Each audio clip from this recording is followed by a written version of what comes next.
Hello hello students, welcome to the supreme 60 online classes. क्या हाल है आप लोग के? आशा करता हूँ आप लोग घर पे बिल्कुल स्वस्थ होंगे और अच्छे से स्टडीज अपनी कर रहे होंगे। चलिए आज हम लोग नया चैप्टर चालू करते हैं, the molecular basis of inheritance. हम लोग क्लास 12 के 5 चैप्टर आज तक कंप्लीट कर चुके हैं। आज नेक्स्ट चैप्टर 6 चैप्टर चालू करने जा रहे हैं, the molecular basis of inheritance. Molecular basis of inheritance, इसमें हम लोगों ने पढ़ना क्या है? अगर हम लोग को ये आइडिया लग जाए, एक टॉपिक हम लोग बना लें क्या क्या पढ़ना है। सबसे पहले हमें डीएनए को पढ़ना है। डीएनए को पढ़ने के बाद सर्च फॉर जेनेटिक मटेरियल, हम लोगों ने इस चीज को पढ़ना है, सर्च फॉर जेनेटिक मटेरियल। उसके बाद हमें अगला टॉपिक पढ़ना है आरएनए एंड आरएनए वर्ल्ड। उसके बाद हमको पढ़ना है रेप्लिकेशन, डीएनए रेप्लिकेशन। उसके बाद हम लोग पढ़ेंगे ट्रांसक्रिप्शन। उसके बाद हम लोग पढ़ेंगे जेनेटिक कोड। उसके बाद हम लोग पढ़ेंगे ट्रांसलेशन। ट्रांसलेशन के बाद हम लोग पढ़ेंगे रेगुलेशन ऑफ जीन एक्सप्रेशन। अगला टॉपिक रेगुलेशन जीन एक्सप्रेशन के बाद, रेगुलेशन ऑफ जीन एक्सप्रेशन के बाद ह्यूमन जीनोम प्रोजेक्ट और सबसे आखिरी में डीएनए फिंगरप्रिंटिंग। तो 10 टॉपिक है, हैवी वेट ये आपका चैप्टर है और टॉपिक काफी कॉम्प्लिकेटेड है। अच्छे से पढ़िएगा और हम लोग अच्छे से इसकी तैयारी करेंगे। और मोस्ट प्रोबेबली मुझे लग रहा है ये जो 10 टॉपिक है काफी लेंथी टॉपिक है। मेरे ख्याल से 7 नियर अबाउट 6 to 7 आपको लेक्चर रिक्वायर्ड होंगे सब कवर करने में। चलिए कोई नहीं, अच्छे से हम लोग पढ़ते हैं और पहले टॉपिक से हम लोग चालू करते हैं डीएनए से। तो सबसे पहला टॉपिक हमारा डीएनए, डीएनए के बारे में जानकारी। अब अपनी एनसीईआरटी की बुक कह रही है भाई ये बात, जैसे ही हम लोगों ने पिछला चैप्टर खत्म किया है, पिछले चैप्टर में हम लोगों ने बात करी थी प्रिंसिपल ऑफ इनहेरिटेंस की। मेंडलिज्म, मेंडल के नियम आने के बाद और मेंडल ने फैक्टर की बात करने के बाद कि factor are responsible for carried information from one generation to the next generation, कि फैक्टर्स रिस्पॉन्सिबल है, फैक्टर डिस्क्रीट यूनिट है and factor are responsible for carried information from one generation to the next generation. जितने भी scientist थे वो factor की खोज में निकल पड़े, मतलब फैक्टर पे एक्सपेरिमेंट होने लगे कि ये फैक्टर जिन्होंने मेंडल ने बोला फैक्टर वो है क्या। और एक्सपेरिमेंट होते होते गिरते पड़ते वो लोग इस निष्कर्ष पे पहुंच गए कि डीएनए न्यूक्लियस में मटेरियल है जिसको कि न्यूक्लिक एसिड बोलते हैं। न्यूक्लिक एसिड में 2 तरह के न्यूक्लिक एसिड है, deoxyribonucleic acid and ribonucleic acid. Nucleus में डीएनए की प्रेजेंट है और डीएनए वो जेनेटिक मटेरियल है जो कैरी कर रहा है इंफॉर्मेशन एक जनरेशन से दूसरी जनरेशन तक। धीरे धीरे साइंटिस्ट ने इस बात को मतलब स्वीकार कर लिया या कहिए जान लिया। साइंटिस्ट ने इस बात को जान लिया कि डीएनए जेनेटिक मटेरियल है।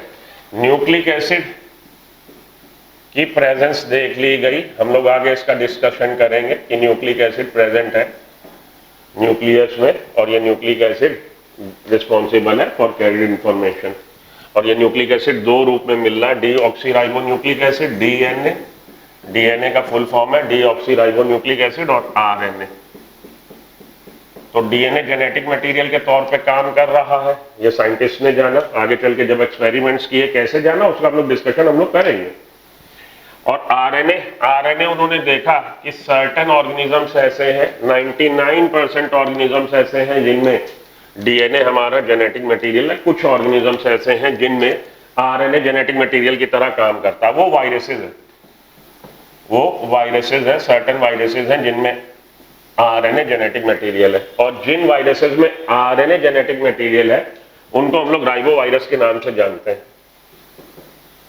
वो वायरस राइबो वायरस कहलाते हैं। और वो वायरस जिनके अंदर डीएनए जेनेटिक मटेरियल है वो कहलाते हैं एडिनो वायरसेस। तो वायरस वाला जब चैप्टर हम लोग पढ़ेंगे, जब टॉपिक पढ़ेंगे हम लोग वायरस वाला, क्लास 11 का 2nd चैप्टर, उसमें आखिरी में आके वायरस का जिक्र आएगा।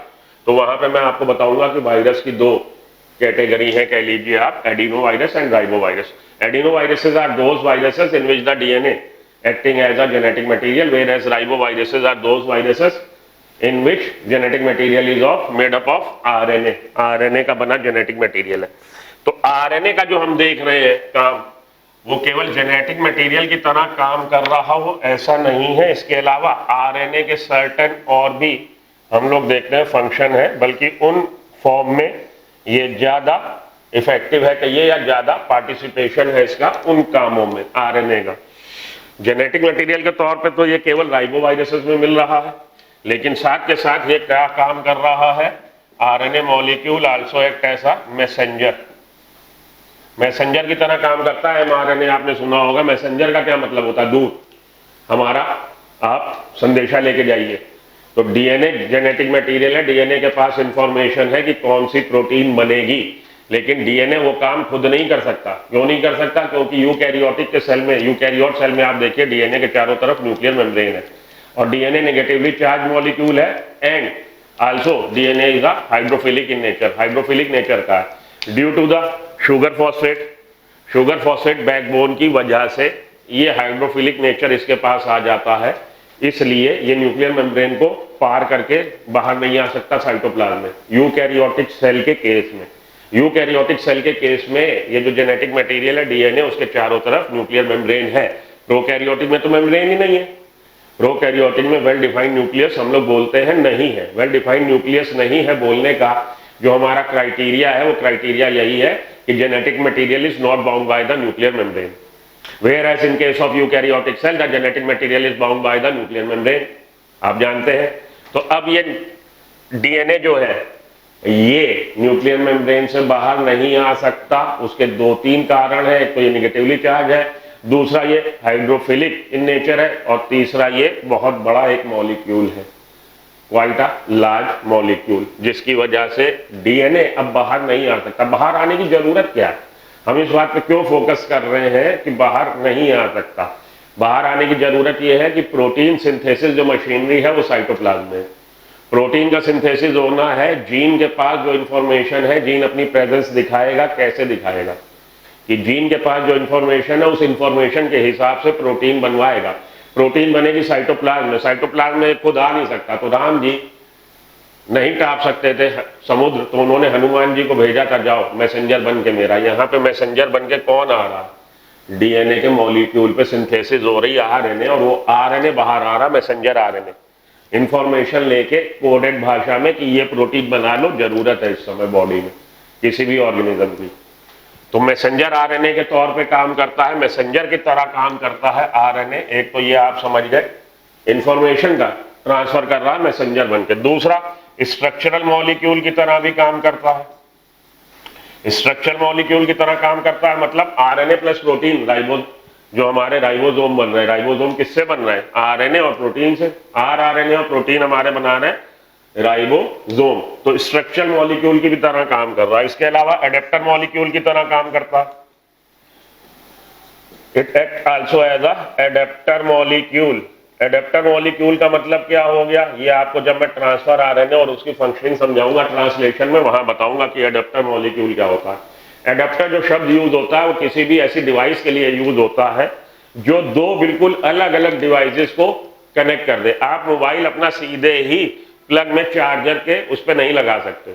मोबाइल चार्ज करने के लिए आप सीधे ही मोबाइल को इलेक्ट्रिक आउटपुट वाला जो सॉकेट है उसमें नहीं लगा सकते। आपको बीच में क्या चाहिए होता है? एडेप्टर चाहिए होता है। या आप जैसे अपना कोई गजेट ऑपरेट कर रहे हैं और उस गजेट को टीवी से जोड़ना चाहते हैं तो बीच में आपको एडेप्टर चाहिए होता है। एडेप्टर इस तरह की ऐसी डिवाइस है जो दो बिल्कुल ही अलग इलेक्ट्रॉनिक डिवाइसेस कह लीजिए या किसी और भी मॉलिक्यूल को बिल्कुल ही अलग, इसमें ट्रांसफर आरएनए ने क्या करना है, जो बिल्कुल ही अलग दो चीजों को जोड़ दे वो करता है। तो ट्रांसफर आरएनए यहाँ क्या करेगा? ट्रांसफर आरएनए को हम लोग एडेप्टर मॉलिक्यूल बोलते हैं क्योंकि ट्रांसफर आरएनए ही जो हमारा पॉलीपेप्टाइड चेन बन रही है, पॉलीपेप्टाइड चेन, पॉलीन्यूक्लियोटाइड जो सीक्वेंस आई है मैसेंजर आरएनए की, उसका ट्रांसलेशन वो पॉलीपेप्टाइड चेन में कर रहा है।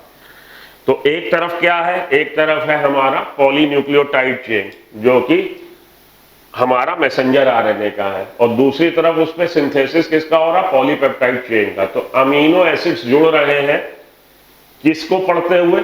पढ़ते हुए हमारे न्यूक्लियोटाइड के सीक्वेंस को पढ़ते हुए। एक तरफ तो न्यूक्लियोटाइड्स की सीक्वेंस है राइबोन्यूक्लियोटाइड्स की, और दूसरी तरफ वो जो कोडेड भाषा है उसको डिकोड कौन कर रहा है, ये एडेप्टर मॉलिक्यूल कर रहा है, यही जोड़ रहा, दोनों के बीच में एक तरह से जोड़ने का काम कर रहा है। तो इसको एडेप्टर मॉलिक्यूल की तरह भी काम करता है हमारा आरएनए, ट्रांसफर आरएनए के लिए बेसिकली हम यहाँ पे हाईलाइट करना चाहते हैं।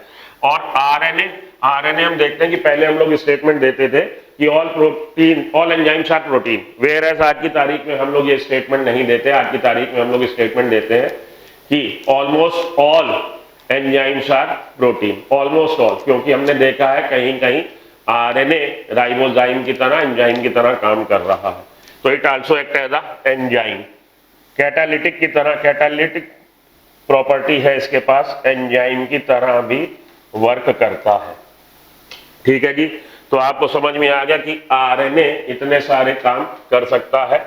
और डीएनए का काम क्या है, डीएनए हमारा जेनेटिक मटेरियल, कोडेड इंफॉर्मेशन उसके पास है। ये तो बात हो गई एक outline.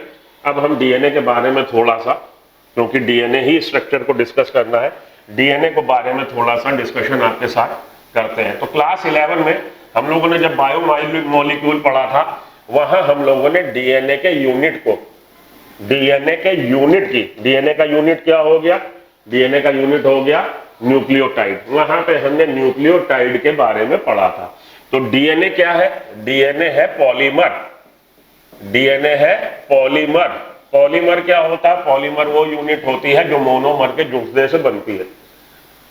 A bigger compound which is form by the union of the a lot of monomer, खूब सारे मोनोमर जुड़ के, सिंगल यूनिट जुड़ के एक बड़ा मॉलिक्यूल बना देगी, पॉलीमर बन गया। तो इसका पॉलीमर अगर हम बोल रहे हैं लार्जर कंपाउंड है, तो इसकी यूनिट क्या है, मोनोमर क्या है, डीऑक्सीराइबोन्यूक्लियोटाइड। न्यूक्लियोटाइड्स है इसकी यूनिट। न्यूक्लियोटाइड का हम लोगों ने पढ़ लिया था, स्ट्रक्चर कह लीजिए या फॉर्मेशन कह लीजिए, हम लोगों ने स्ट्रक्चर पढ़ा था उसका क्लास 11 में बायोमॉलिक्यूल में। चलिए उसको हम लोग डिस्कस करते हैं और उसी को आगे बढ़ाते हैं। तो डीएनए के स्ट्रक्चर को जानने के लिए हमने ये बोल दिया DNA is a polymer of deoxyribonucleotide. अब हम डीऑक्सीराइबोन्यूक्लियोटाइड के स्ट्रक्चर को पहले समझे और फिर ये देखें कि ये डीऑक्सीराइबोन्यूक्लियोटाइड आपस में एक दूसरे से जुड़ के जो एक लंबी चेन बना रहे हैं, वो जो मॉलिक्यूल बना रहे हैं जिसको हम डीएनए बोल रहे हैं, फिर हम उसको देख लेंगे। तो हमें अगर ईंटा जोड़ के दीवार बनानी है, अगर हमें ब्रिक जोड़ के वॉल का कंस्ट्रक्शन करना है, तो पहले हम ये तो देख लें ब्रिक कैसे बनी है, ईंट कैसे बनी है। यहाँ पे ईंट क्या है, यहाँ पे ईंट है न्यूक्लियोटाइड और दीवार क्या है, डीएनए। तो एक न्यूक्लियोटाइड का स्ट्रक्चर अब हम डिस्कस कर लें आपके साथ। न्यूक्लियोटाइड में क्या क्या होगा, तो न्यूक्लियोटाइड में 3 चीजों से बना होता है। Nucleotide is made up of 3 component, 3 component होंगे न्यूक्लियोटाइड में। कौन से 3 कंपोनेंट होंगे, एक तो पेंटोज शुगर होगी, एक तो पेंटोज शुगर होगी, phosphoric acid, molecule of phosphoric acid होगा, और नाइट्रोजिनस बेस होंगे,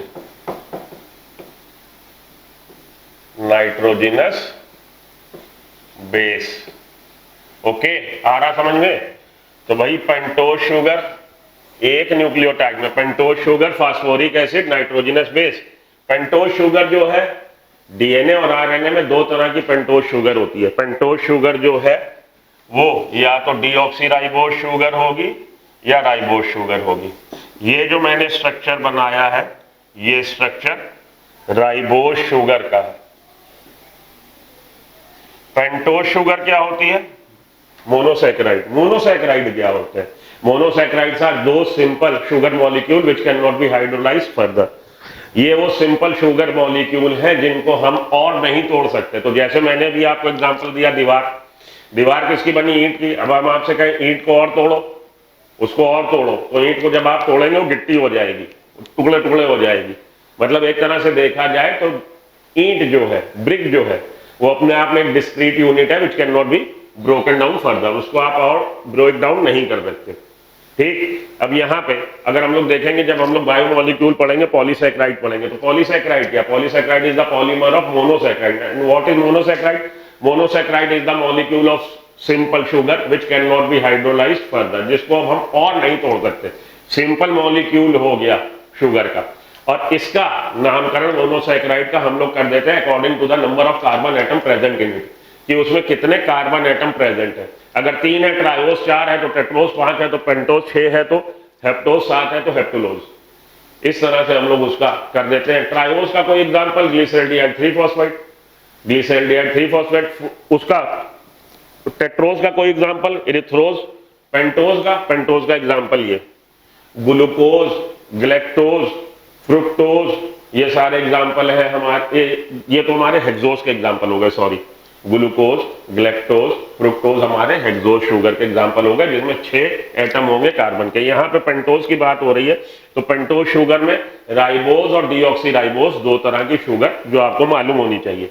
पेंटोज शुगर का मतलब है a sugar molecule which contain 5 carbon atom. तो यहाँ पे देखिए, पहला कार्बन एटम यहाँ पे है, दूसरा कार्बन एटम ये, तीसरा कार्बन एटम ये, चौथा कार्बन एटम ये, और 5वां कार्बन एटम ये हमारी पेंटोज शुगर है। और इसमें से अगर O निकल जाए तो ये डीऑक्सीराइबोज शुगर हो जाएगी।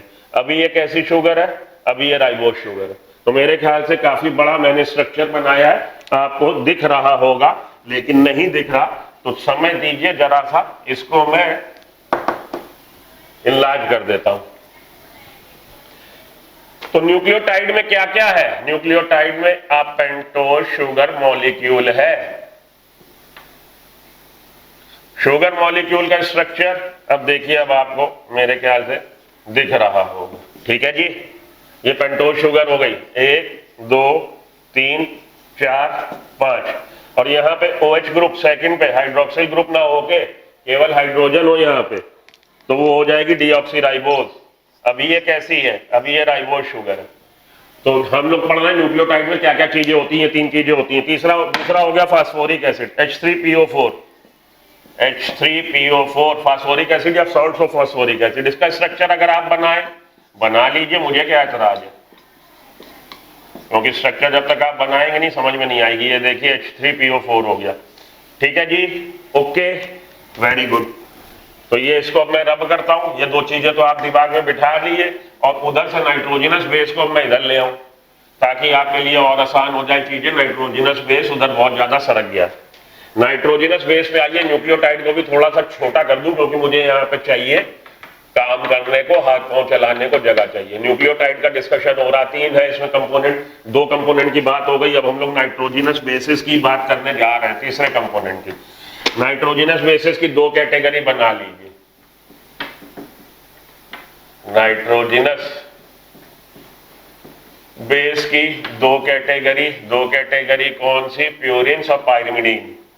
ये हमको देखने को मिलते हैं, प्यूरिन्स और पायरिमिडीन्स, प्यूरिन्स एंड पायरिमिडीन्स।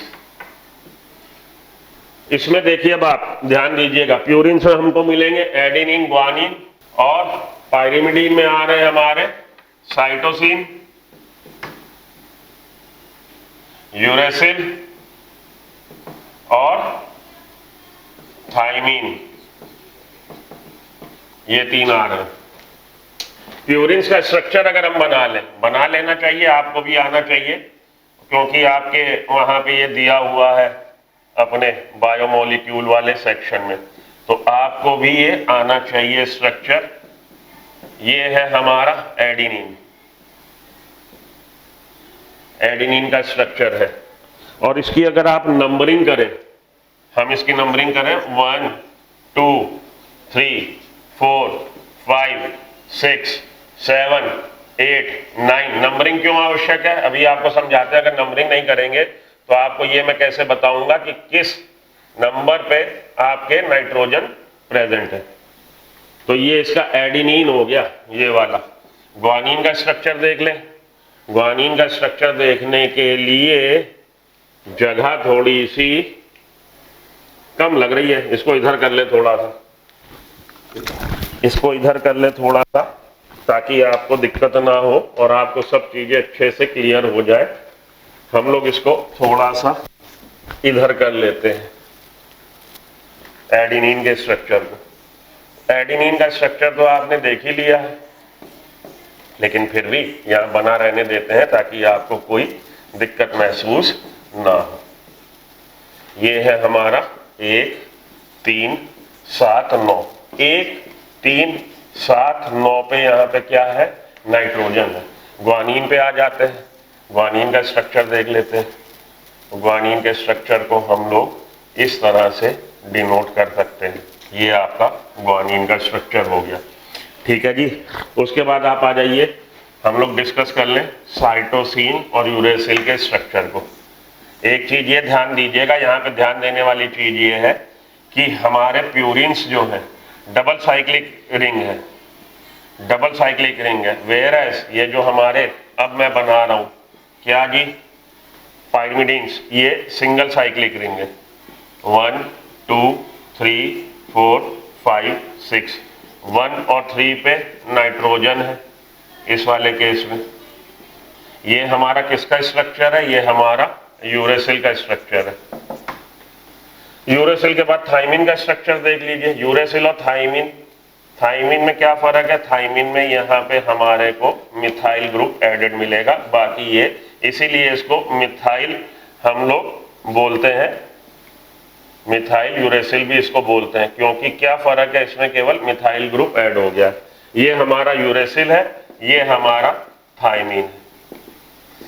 और भले यूरेसिल हो भले थाइमिन हो, 1 और 3 पोजीशन पे नाइट्रोजन प्रेजेंट है, नाइट्रोजन एटम यहाँ पे प्रेजेंट है। ये हीट्रोसाइक्लिक रिंग कहलाती है। हीट्रोसाइक्लिक रिंग वो रिंग हो गई जैसे बेंजीन की रिंग हो, साइक्लिक रिंग हो, लेकिन 6 के 6 जगह पे आपके कार्बन ना हो के समदर अगर आ गया एलिमेंट, एटम आ गया है, तो हम उसको हीट्रोसाइक्लिक रिंग बोलते हैं। अब इस वाले केस में, पाइरिमिडीन के केस में 1 और 3 पे नाइट्रोजन है, प्यूरिन के केस में 1 3 7 9 पे नाइट्रोजन है। क्यों मैं हाईलाइट कर रहा हूं, ये आपको आगे समझ में आ जाएगा जब मैं इसके स्ट्रक्चर और ज्यादा डिस्कस करूंगा।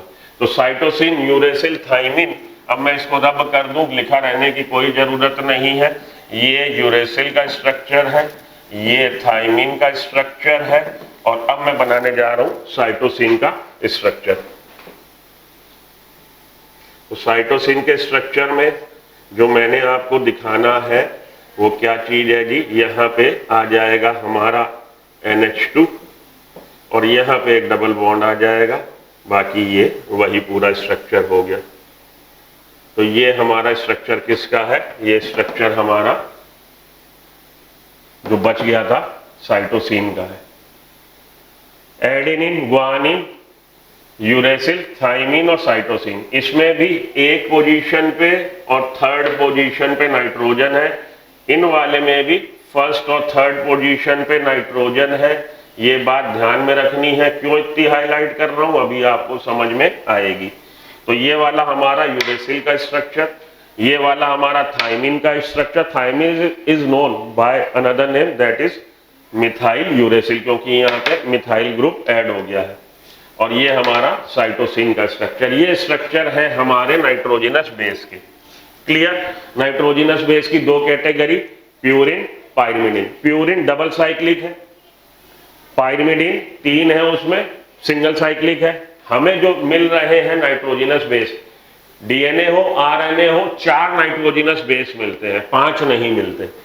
डीएनए और आरएनए में, डीएनए में हमें कौन कौन से मिल रहे हैं, डीएनए में हमें एडेनिन मिल रहा है, ग्वानिन मिल रहा है, और क्या मिल रहा है, थाइमिन मिल रहा है, थाइमिन मिल रहा है, और साइटोसिन, ये वाला लिखा नहीं मैंने, साइटोसिन मिल रहा है। यूरेसिल आरएनए में होता है, यूरेसिल आरएनए में होगा, ये केवल आरएनए में होगा, और थाइमिन नहीं होगा। तो थाइमिन की जगह पे यूरेसिल आ जाता है आरएनए में।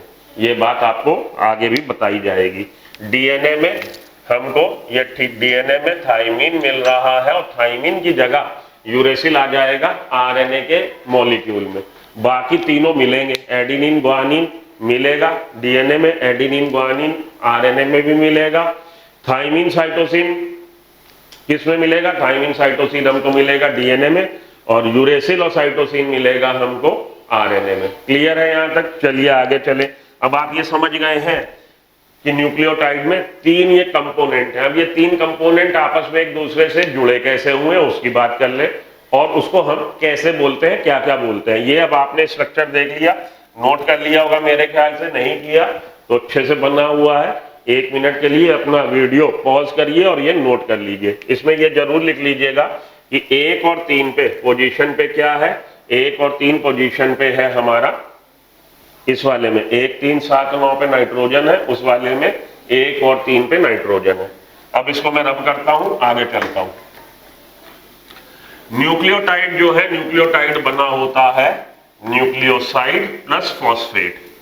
न्यूक्लियोटाइड बना होता है न्यूक्लियोसाइड प्लस फॉस्फेट। हमने बोला आपसे अभी कि न्यूक्लियोटाइड जो है उसमें 3 कंपोनेंट, 3 चीजें हैं। वो 3 चीजें क्या क्या थी, अभी लिख दी मैंने। पेंटोज शुगर है, फास्फोरिक एसिड है और नाइट्रोजिनस बेस है। नाइट्रोजिनस बेस कोई भी इनमें से हो सकता है। अब हम बोल रहे हैं आपसे फर्दर कि nucleotide is made up of, nucleotide जो बना है, न्यूक्लियोटाइड बनता है जब न्यूक्लियोसाइड में फॉस्फेट मोइटी, फॉस्फेट ग्रुप जुड़ जाए तो बन जाएगा हमारा न्यूक्लियोटाइड। अब न्यूक्लियोसाइड किसका बना है, न्यूक्लियोसाइड बना होता है नाइट्रोजिनस बेस और पेंटोज शुगर। नाइट्रोजिनस बेस और पेंटोज शुगर। तो ये देखिए फिर से पेंटोज शुगर का काम हमारा रुका नहीं, चलता रहेगा। फिर से एक पेंटोज शुगर हम बना लेते हैं, ये पेंटोज शुगर है, ठीक है। ये यहाँ पे HOH, यहाँ पे HOH, यहाँ पे HOH, यहाँ पे CH2OH।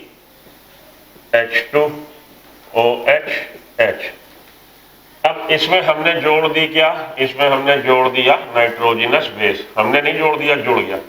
तो फर्स्ट कार्बन से हमेशा नाइट्रोजिनस बेस जुड़ता है, ये बात यहाँ पे अब मैं आपको बताना चाहता हूँ। कार्बन की नंबरिंग हमने कर रखी है पेंटोज शुगर में 1 2 3 4 5, और इसको अब हम बना दें क्योंकि हम डीएनए का स्ट्रक्चर बनाने जा रहे हैं। तो इसको हमने क्या बना दिया है, हमने डीऑक्सीराइबोज का एग्जाम्पल ले लिया। यहाँ पे नाइट्रोजिनस बेस इसके साथ ग्लाइकोसिटिक बॉन्ड बना के, नाइट्रोजिनस बेस इसके साथ ग्लाइकोसिटिक बॉन्ड फॉर्मेशन करके। तो ग्लाइकोसिटिक बॉन्ड फॉर्मेशन किसके बीच हुआ है, नाइट्रोजिनस बेस और पेंटोज शुगर के बीच में, और हमारा बन गया है न्यूक्लियोसाइड। इस न्यूक्लियोसाइड का नाम क्या होगा, डिपेंड करता है कि ये नाइट्रोजिनस बेस कौन सा है, ये डिपेंड करता है कि नाइट्रोजिनस बेस कौन सा है, उस हिसाब से इसका नाम हो जाएगा। तो नाम देख लेते हैं क्या क्या नाम है, ठीक है। अब हम ये देख लें कि क्या क्या नाम हो सकते हैं। अगर मानिए ये नाइट्रोजिनस बेस एडिनिन है तो ये न्यूक्लियोसाइड कहलाएगा डीऑक्सी एडिनोसाइन। डीऑक्सी एडिनोसाइन क्योंकि ये डीऑक्सी, ये हमारी जो शुगर है, ये शुगर कैसी है, ये पेंटोज शुगर डीऑक्सीराइबोज है। और अगर राइबोज शुगर से जुड़ा होता तो यहाँ पे डीऑक्सी ना लग के एडिनोसाइन ये कहलाता केवल। मैंने क्योंकि एग्जाम्पल लिया है किसका, डीऑक्सीराइबोज शुगर का, तो उसके आगे मैं और लिख दूं और थोड़ा सा बड़ा कर दूं इसको कि इसका नाम हो गया है डीऑक्सी एडिनोसाइन। और अगर ये शुगर राइबोज शुगर होती तो इसका नाम होता एडिनोसाइन, ठीक है। ये पहला केस हमने आपको एग्जांपल दिया कि क्या नाम ये हो सकता है। दूसरा हो सकता है इसके साथ यहाँ पे नाइट्रोजिनस बेस ग्वानिन होता तो क्या नाम होता, तो नाम होता डीऑक्सी ग्वानोसाइन। डीऑक्सी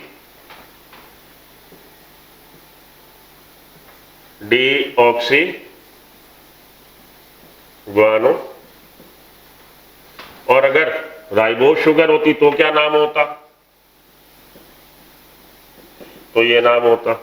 ये तो हमारे दोनों एग्जांपल हमने किसके लिए, ये दोनों एग्जांपल हमने लिए प्यूरिन के। पाइरिमिडीन के केस में क्या होता, पाइरिमिडीन के केस में अगर ये डीऑक्सीराइबोज शुगर है तो इसके साथ क्या जुड़ सकता है, क्या जुड़ सकता है, यूरेसिल नहीं जुड़ सकता, बाकी जुड़ सकता है। तो साइटोसिन ले लीजिए अब आप यहाँ पे, तो तब इसका नाम होता डीऑक्सीसाइटिडीन।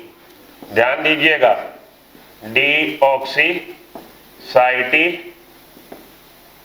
डीऑक्सीसाइटिडीन। और अगर डीऑक्सीराइबोस शुगर ना जुड़ती तो क्या नाम होता? तो नाम होता साइटिडीन। ये तो हो गया आपका साइटोसिन का एग्जाम्पल। अब अगर थाइमीन है तो थाइमीन के केस में नाम हो जाएगा डीऑक्सीथाइमिडीन। और उधर क्या नाम होगा? उधर नाम नहीं होगा भाई, राइबोस शुगर के साथ ये जुड़ेगी नहीं, क्योंकि आरएनए में इसका न्यूक्लियोटाइड मिलता ही नहीं है। तो यहां पे आप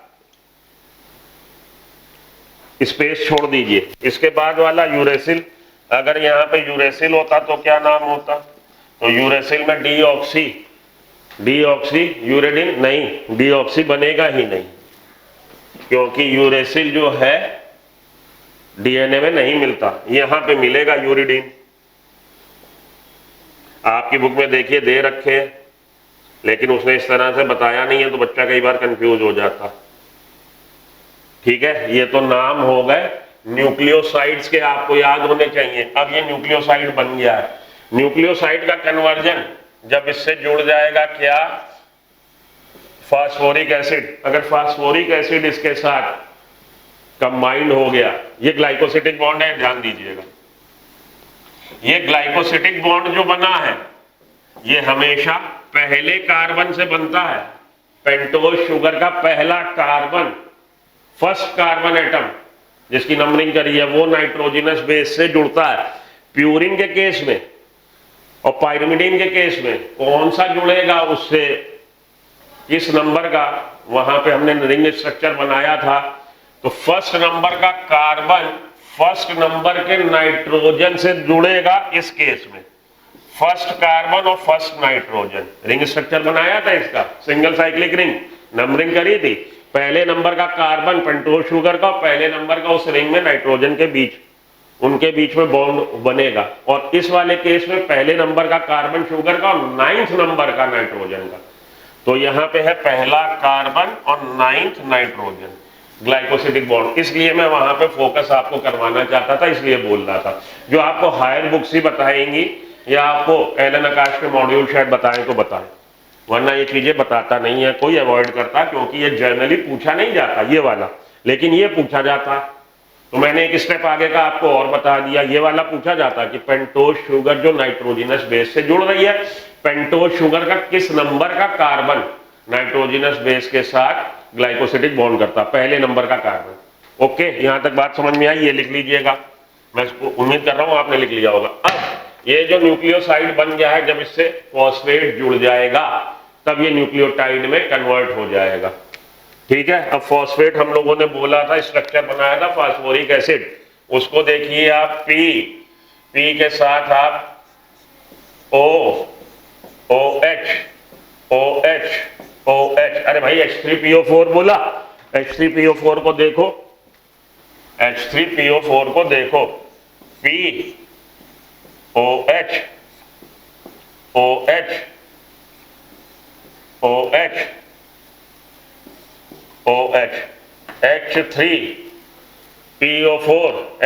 H3PO4 यहां पे H3PO4 हो गया हमारा H3PO4। अब हमें क्या बनाना है? हमें बनाना है, क्या बनाना है? इनके बीच में बनेगा एस्टर बॉन्ड और ये न्यूक्लियोटाइड बन जाएगा, जो अभी तक न्यूक्लियोसाइड है। एस्टर बॉन्ड जो फॉर्मेशन होता है एल्कोहल और एसिड के बीच में बाय मीन्स ऑफ डिहाइड्रेशन। तो एक OH इसका देखिए, OH ये दोनों एक दूसरे के साथ जब बॉन्ड फॉर्मेशन करेंगे तो इसका OH निकल जाएगा, इससे H निकल जाएगा, with elimination of one molecule of H2O, water molecule के एक अणु के निकलने की वजह से इनके बीच में एस्टर बॉन्ड बन जाएगा। एस्टर बॉन्ड बना दीजिए, तो ये OH इसका निकल गया, H इसने दे दिया, अब ये एस्टर बॉन्ड इनके बीच में बन गया। ये एस्टर बॉन्ड है, ये एस्टर बॉन्ड है इनके बीच में। अब ये हो गया न्यूक्लियोटाइड। अब जब ये न्यूक्लियोटाइड हो गया तब इसका नाम, अब क्या नाम हो जाएगा? ये जो डीऑक्सी एडिनोसाइन था ये अब हो जाएगा एडिनाइलिक एसिड। डीऑक्सी ग्वानोसिन हो जाएगा ग्वानालिक एसिड।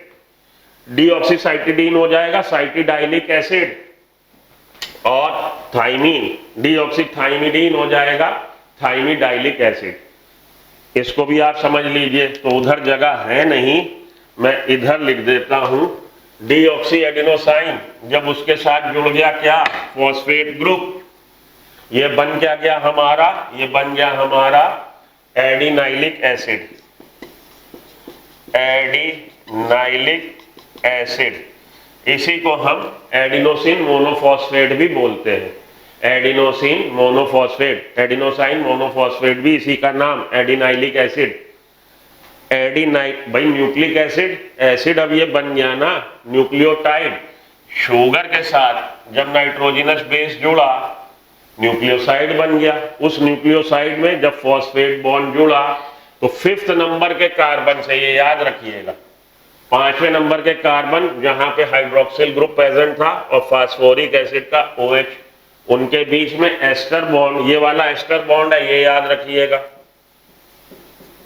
एस्टर बॉन्ड फॉर्मेशन हुआ। और वहां पे जब ये जुड़ा था, ये ग्लाइकोसिटिक बॉन्ड से जुड़ा था, तब ये ग्लाइकोसिटिक, ये नाइट्रोजनस बेस और पेंटोज शुगर के बीच में ये ग्लाइकोसिटिक बॉन्ड था, और यहां पे एस्टर बॉन्ड है, ये एस्टर बॉन्ड से जुड़ा है।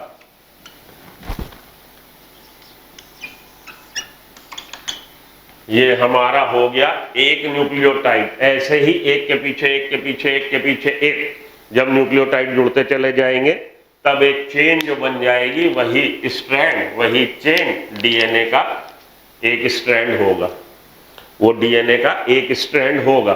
तो ये आपने अभी तक क्या देखा, न्यूक्लियोटाइड, सिंगल न्यूक्लियोटाइड। अब हम जोड़ेंगे एक न्यूक्लियोटाइड से दूसरा, दूसरे से तीसरा, तब वो चेन, एक चेन बनेगी और उसको हम डीएनए का सिंगल स्ट्रैंड बोलेंगे, डीएनए का मॉलिक्यूल नहीं, क्योंकि डीएनए के मॉलिक्यूल में 2 स्ट्रैंड होते हैं। अभी हम पहले एक स्ट्रैंड तो बना ले, फिर हम 2 स्ट्रैंड की बात करेंगे। एक स्ट्रैंड जो बना है, किसका बना है, पॉलीन्यूक्लियोटाइड का बना है। तो पॉलीन्यूक्लियोटाइड का मतलब, पॉली का मतलब खूब सारे, बहु। अब खूब सारे न्यूक्लियोटाइड एक दूसरे से जुड़े, कैसे जुड़े वो जानने के लिए पहले हम एक न्यूक्लियोटाइड का स्ट्रक्चर देख लें। एक न्यूक्लियोटाइड में क्या क्या है, एक न्यूक्लियोटाइड में 3 कंपोनेंट है, कौन कौन से, फास्फोरिक एसिड, पेंटोज शुगर और नाइट्रोजनस बेस। ये नाइट्रोजनस बेस जो हो सकते हैं दो ग्रुप के हैं, प्यूरिन हो सकता है, पायरिमिडीन हो सकता है। प्यूरिन में 2 मिलना, एडेनिन और ग्वानिन। पायरिमिडीन की जो प्रेजेंस है वो 3 तरह के हैं, लेकिन डीएनए में 2 होते हैं।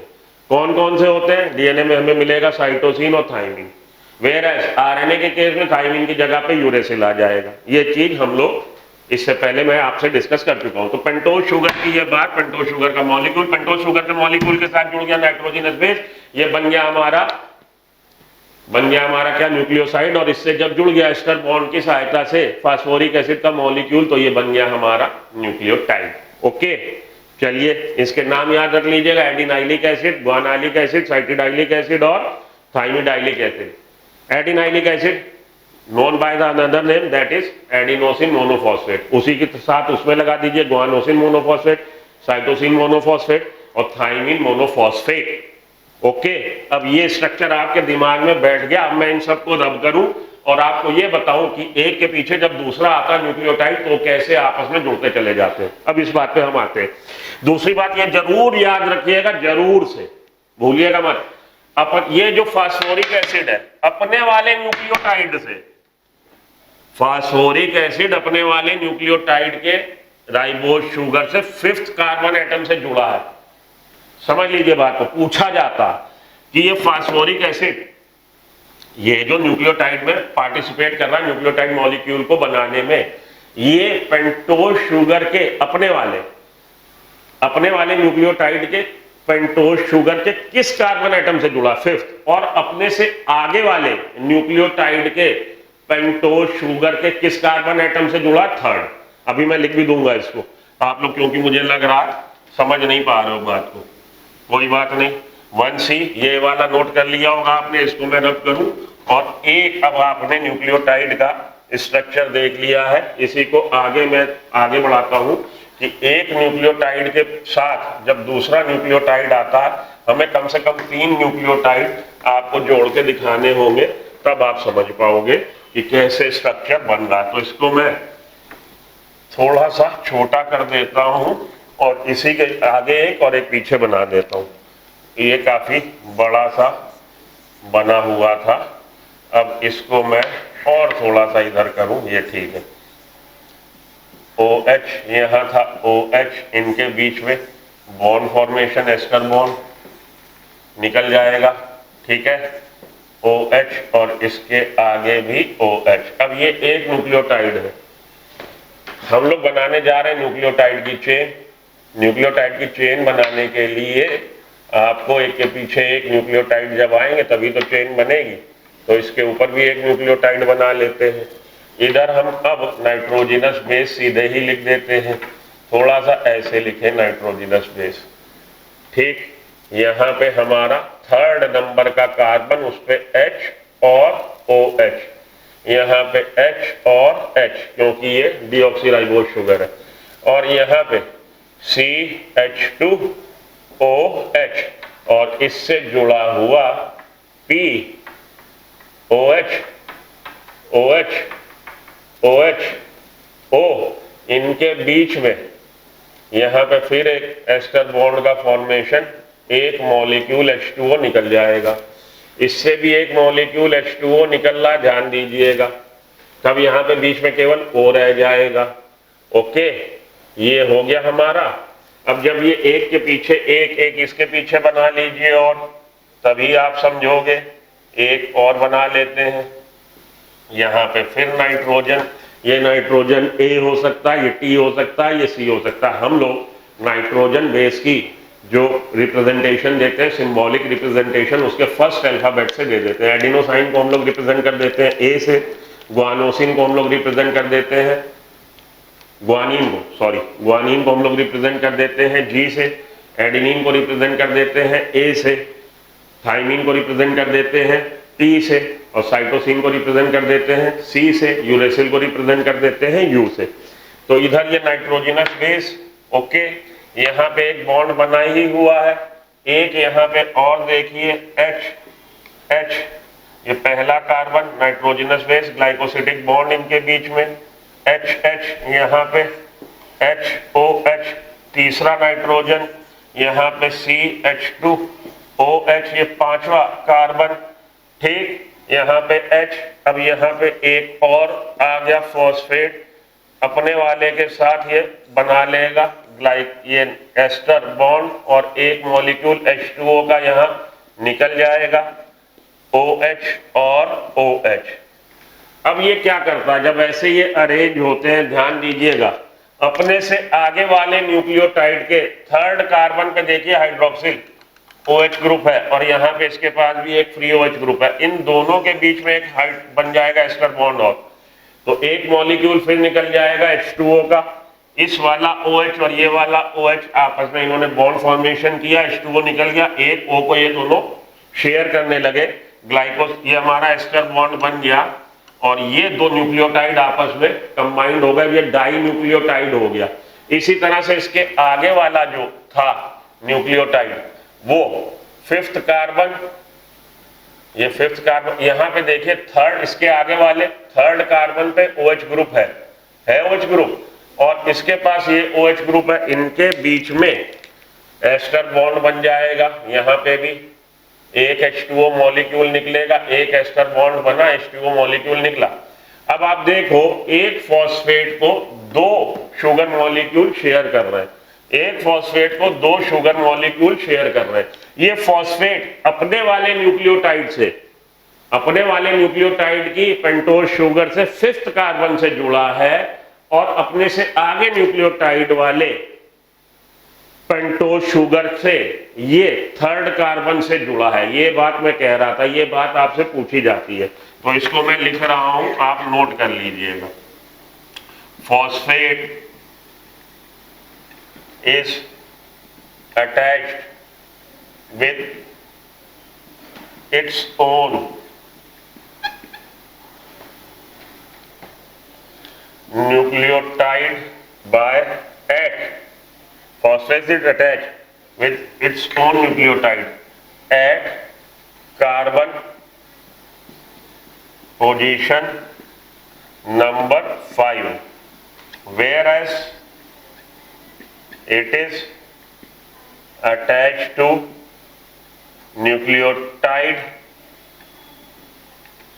in front of या ahead of it लिख लीजिए, न्यूक्लियोटाइड ahead of it या in front, ahead of it लिखिए, वो ज्यादा बढ़िया, in front of नहीं, ahead of it at third carbon position,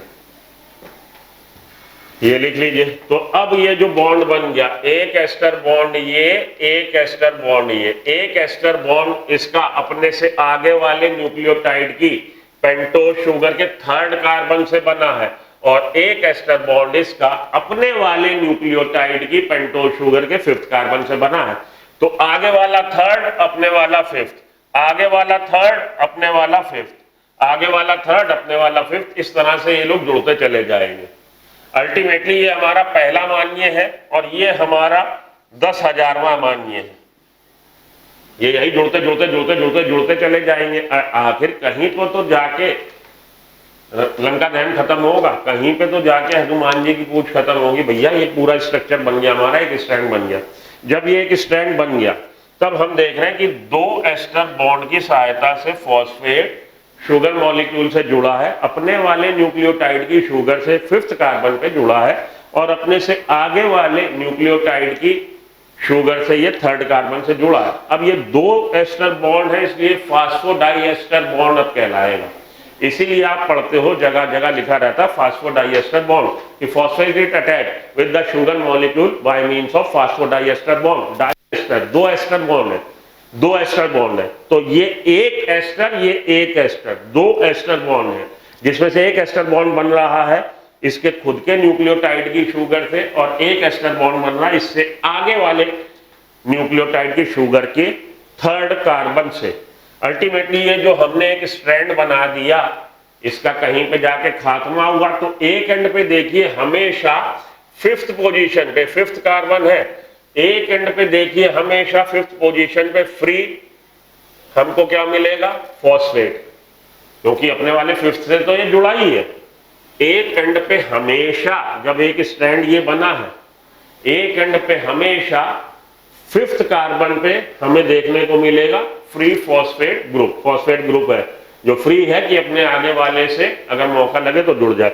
और थर्ड एंड पे उसकी उसी स्ट्रैंड के आखिरी में बिल्कुल at the one end of the DNA, at that one end of the DNA strand, we will find the a free phosphate group present over the fifth carbon position, whereas at the other end of the strand, we will find a free hydroxyl group at the third position of the carbon. Carbon की third position पे free hydroxyl group है, इसीलिए इसको fifth prime और third prime से हम लोग denote करते हैं कि एक तरफ उसकी फिफ्थ प्राइम एंड है, एक तरफ थर्ड प्राइम एंड है। ये जो फिफ्थ प्राइम एंड या थर्ड प्राइम एंड आप पढ़ते हो और आप सोचते होगे कि ये फिफ्थ प्राइम एंड और थर्ड प्राइम एंड क्या बला है, वो बला ये बला है कि हम देखेंगे जब ये एक अभी सिंगल स्ट्रैंड बना, अभी डबल स्ट्रैंड नहीं बना, अभी हमने सिंगल स्ट्रैंड बनाया है। सिंगल स्ट्रैंड बनाने में इस तरह से नाइट्रोजन अंदर की तरफ, ये नाइट्रोजन और ये हमारा sugar phosphate sugar phosphate sugar phosphate, strand की बैकबोन जिसको हम बोलते हैं। तो स्ट्रैंड की backbone of the strand is made up of sugar phosphate whereas nitrogenous base is projected inwards. Nitrogenous base अंदर की तरफ है and at the one end of the, अब मैं वो लिख दूं कहानी रामायण, ग्लाइकोसिटिक इधर लिख दिया मैंने, ये ग्लाइकोसिटिक बॉन्ड है, एन को भी थोड़ा सा स्क्वीज कर दिया ताकि अब मैं वो कहानी लिख दूं। देखिए at the one end of DNA strand, DNA के एक स्ट्रैंड पे एक एंड पे क्या है, there is presence of free phosphate group, free phosphate group at the fifth carbon position of sugar molecule and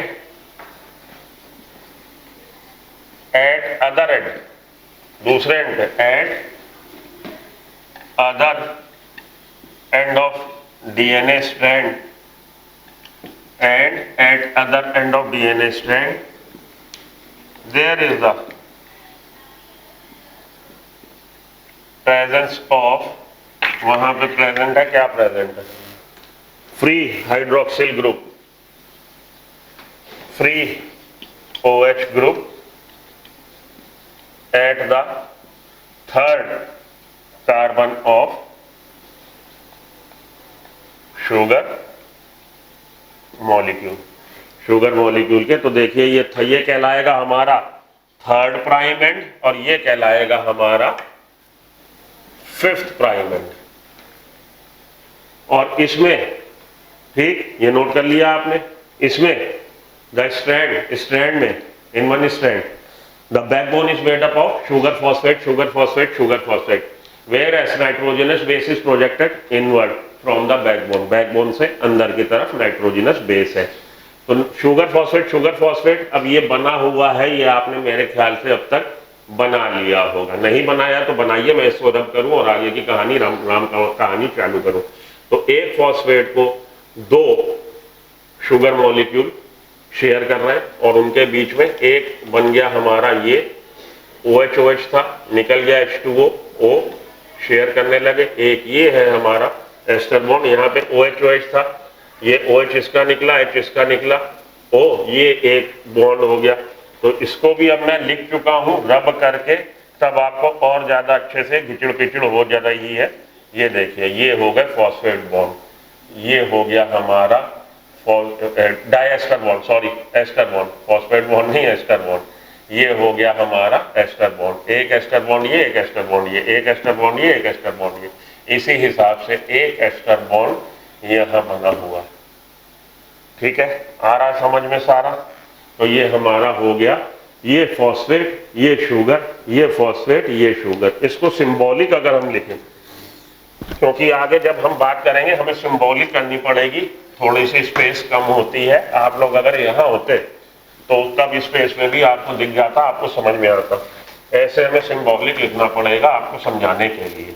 आगे जब हम बनाएंगे इसका सिंबॉलिक रिप्रेजेंटेशन दे देंगे, उसमें हमने ये लिखा जी शुगर, शुगर से इधर है नाइट्रोजन बेस और इधर है फॉस्फेट, फिर शुगर, फिर फॉस्फेट, फिर शुगर, फिर फॉस्फेट, फिर शुगर।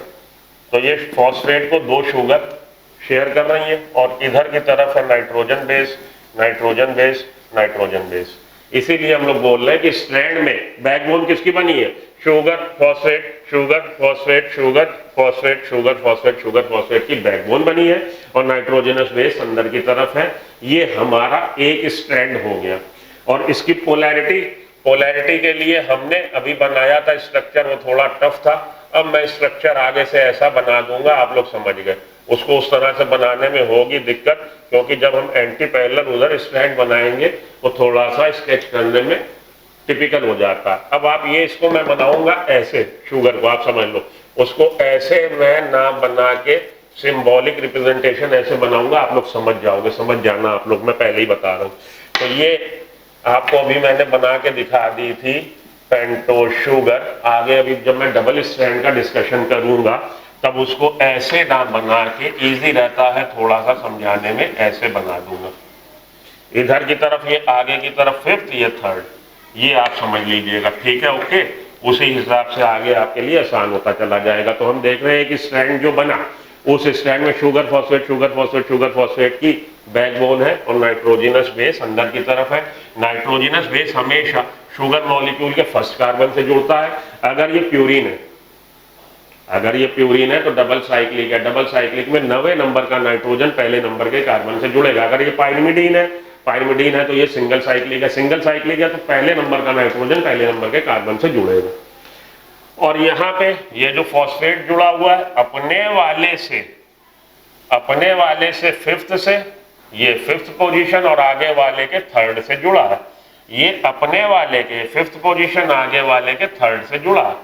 ये है दो एस्टर बॉन्ड, इसलिए फास्फोडाइएस्टर बॉन्ड वो कहला रहा। इसी को हम लोग आगे अब और डिस्कशन करते हैं। ये हमने क्या डिस्कशन कर लिया है? अभी हमने डिस्कशन कर लिया है एक तरह से न्यूक्लियोटाइड के स्ट्रक्चर का। अब हमें डीएनए के स्ट्रक्चर का डिस्कशन करना। ये डीएनए का स्ट्रक्चर ये केवल एक स्ट्रैंड है। डीएनए के स्ट्रक्चर में हम लोग देखेंगे डबल स्ट्रैंडेड होता, जो कि प्रपोज किया था किसने, डबल स्ट्रैंडेड स्ट्रक्चर दिया था जेम्स वॉटसन और फ्रांसिस क्रिक ने। तो पहले अब हम लोग डीएनए को और डिटेल में थोड़ा पढ़ें और फिर डबल स्ट्रैंडेड स्ट्रक्चर, वॉटसन और क्रिक के डबल स्ट्रैंडेड स्ट्रक्चर पे आते हैं।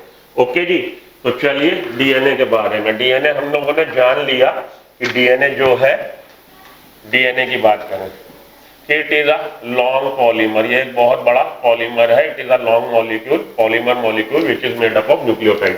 तो अगर हम डीएनए की लेंथ की बात करें, अगर हम किसी के में सेल में ये बताना चाहें कि what is the length of DNA, तो वी आर जनरली हम उसको एक्सप्रेस करते हैं, express the length of DNA by means of number of nucleotide present in it, कि इसमें कितने न्यूक्लियोटाइड प्रेजेंट है। और ये जो होता है नंबर ऑफ न्यूक्लियोटाइड, ये किसी स्पीसीज का स्पेसिफिक होता है।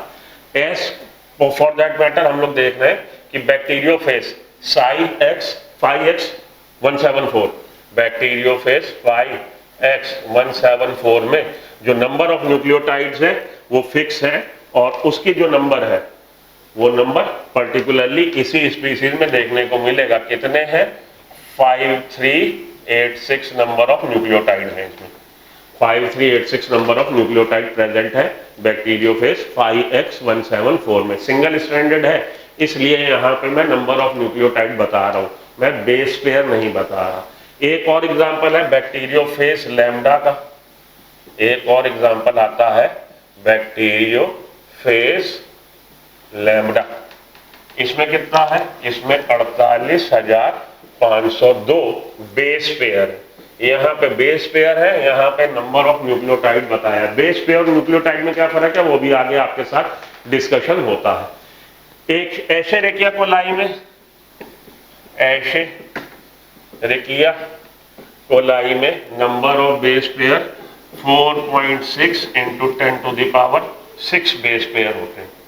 4.6 इंटू 10⁻6 बेस पेयर होते हैं। ह्यूमन सेल में, ह्यूमन सेल में अगर वो डिप्लॉयड है, ह्यूमन सेल में कितना है number of base pair, human cell अगर वो हैप्लॉयड है तो number of base pair 3.3 into 10⁹, अगर वो डिप्लॉयड है तो 6.6 इंटू 10⁹ बेस पेयर है ह्यूमन सेल में। इसको आप लोगों ने याद रखना है, ये 4 अपनी बुक के डाटा है और इससे रिलेटेड क्वेश्चन कई बार वो पूछ देता है, तो ये डाटा आपको याद होना चाहिए। बैक्टीरियोफेज 5X174 में 5386 नंबर ऑफ न्यूक्लियोटाइड, वहां बेस पेयर नहीं यूज हो रहा क्योंकि वो सिंगल स्ट्रैंड डीएनए है। बैक्टीरियोफेज लैम्डा में 48,502 बेस पेयर, एशेरेकिया कोलाई में 4.6 इंटू 10⁻6 बेस पेयर, ह्यूमन सेल में 3.3 इंटू 10⁹ हैप्लॉयड कंटेंट और डिप्लॉयड कंटेंट 6.6 इंटू 10⁹। ये डिप्लॉयड का कंटेंट हो गया। चलिए आगे चलते हैं डीएनए स्ट्रैंड की। अब हम बात कर लें कि डीएनए डबल स्ट्रैंडेड जो स्ट्रक्चर है वो कैसा है। अब आगे ये जो बात हो रही है डीएनए के डबल स्ट्रैंड की, तो डीएनए का डबल स्ट्रैंड कैसा है, उसके लिए हम लोगों ने डीएनए के डबल स्ट्रैंड देखने के लिए एक स्ट्रैंड का स्ट्रक्चर तो देख लिया कि एक स्ट्रैंड कैसे बना। एक स्ट्रैंड हमारा न्यूक्लियोटाइड से बना है, वो न्यूक्लियोटाइड आपस में कंबाइन कैसे है, न्यूक्लियोटाइड में क्या क्या है, इसका हम लोगों ने अभी अभी डिटेल डिस्क्रिप्शन पढ़ा है। तो एक स्ट्रैंड अब हम लोगों ने पढ़ लिया है। अब हम लोग ये देखें कि डीएनए की खोज किसने करी थी, और डीएनए की खोज के बाद, डीएनए की खोज होने के बाद कितने टाइम तक डीएनए के मॉलिक्यूल को बताया ना जा सका कि इसका स्ट्रक्चर कैसा, उसका क्या कारण रहा, और किसने बताया, कब बताया और किस आधार पर बताया। अब हम लोग इसका डिस्कशन कर ले। तो डीएनए की प्रेजेंस सबसे पहले देखी थी फ्रेडरिक मिशर ने, साइंटिस्ट थे फ्रेडरिक मिशर। इन्होंने डीएनए की प्रेजेंस देखी है, और डीएनए की प्रेजेंस जो देखी, न्यूक्लिक एसिड की प्रेजेंस, वो इन्होंने देखी न्यूक्लियस में। किस सन में देखी है, इन्होंने देखी डीएनए की प्रेजेंस न्यूक्लियस में 1869 में।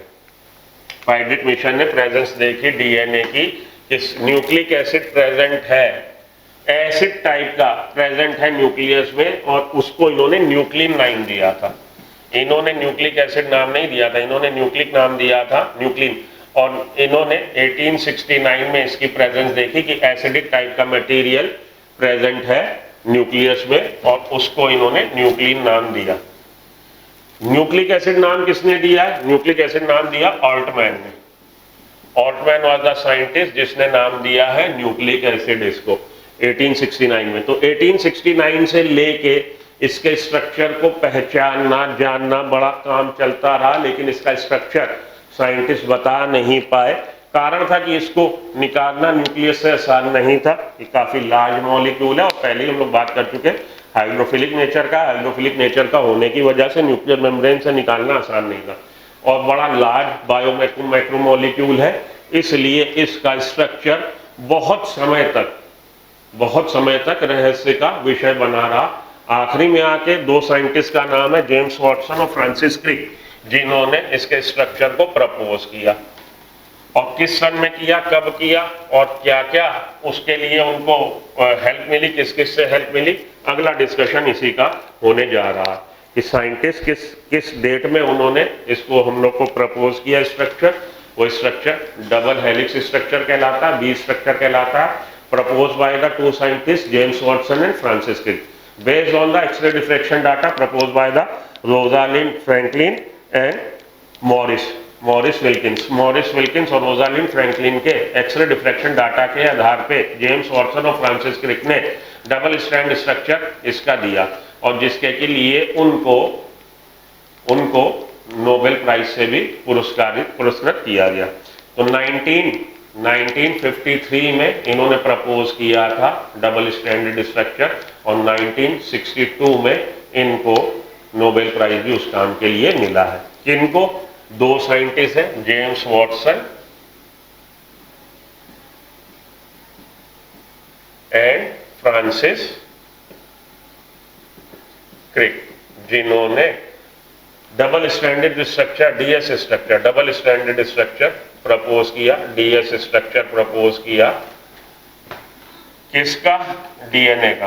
दे propose the double stranded structure of DNA, जिसको हम लोग बी स्ट्रक्चर के नाम से जानते हैं। और इनका जो प्रपोजिशन था वो किस पे आधारित था? वो प्रपोजिशन आधारित था फाइंडिंग्स गिवन बाय द किसके द्वारा? रोजालिंड फ्रैंकलिन और मॉरिस विल्किंस के द्वारा। X ray diffraction data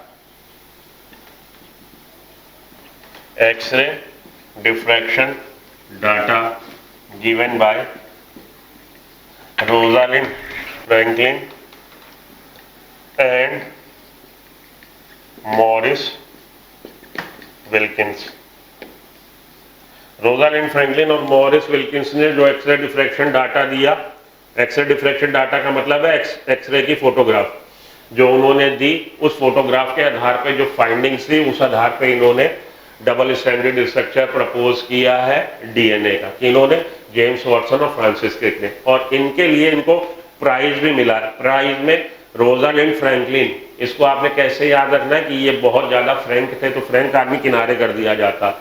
Rosalind Franklin को छोड़ दिया गया, वॉटसन क्रिक और विल्किंस को प्राइज मिला है नोबेल प्राइज, इनको नहीं मिला।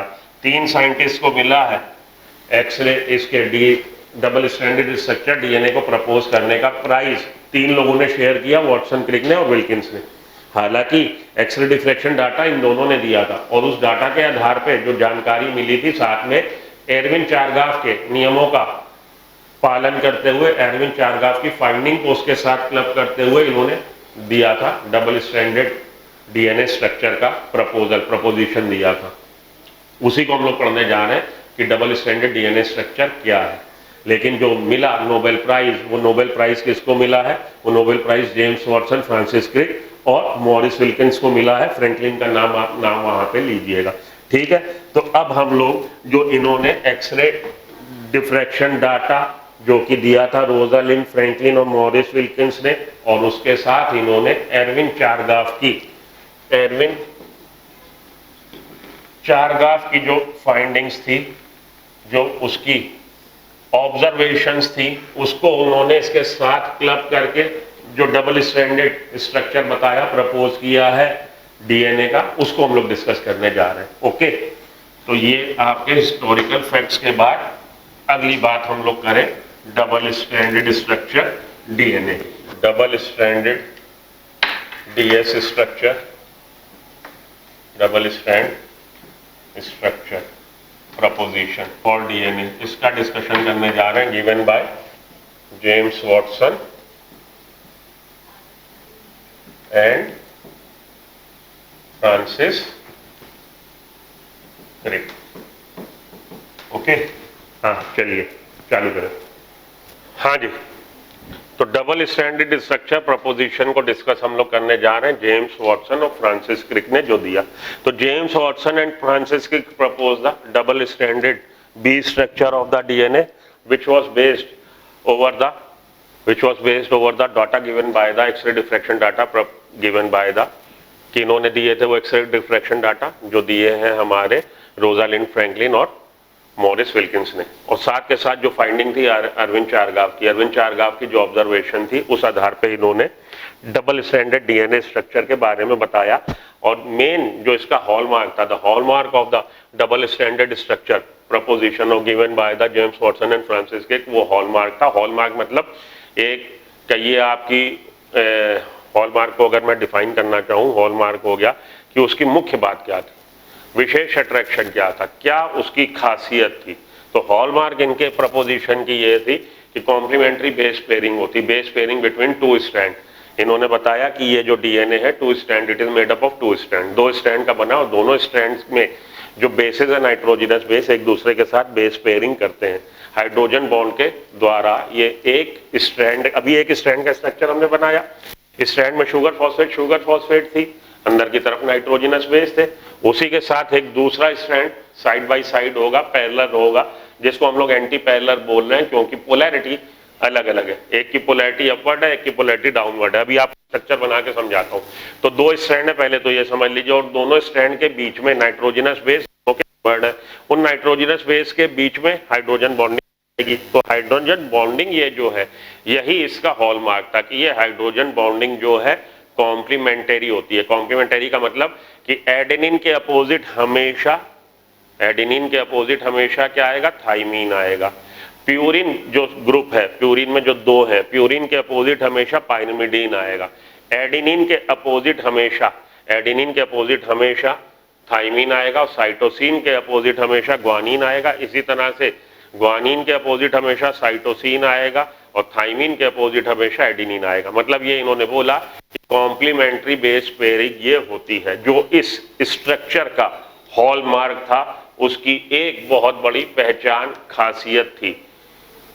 Complementary base pairing is the hallmark of the proposition given by James Watson and Francis Crick. Double strand structure जो इन्होंने प्रपोज किया, उसकी खासियत थी कॉम्प्लीमेंट्री बेस पेयरिंग। तो कॉम्प्लीमेंट्री बेस पेयरिंग से इतना हम क्यों जोड़ दे रहे हैं, क्या खासियत निकल रही? पहली बात तो अगर हमें sequence of, if we know the sequence of nucleotide of one strand, we can predict the sequence of nucleotide present over the second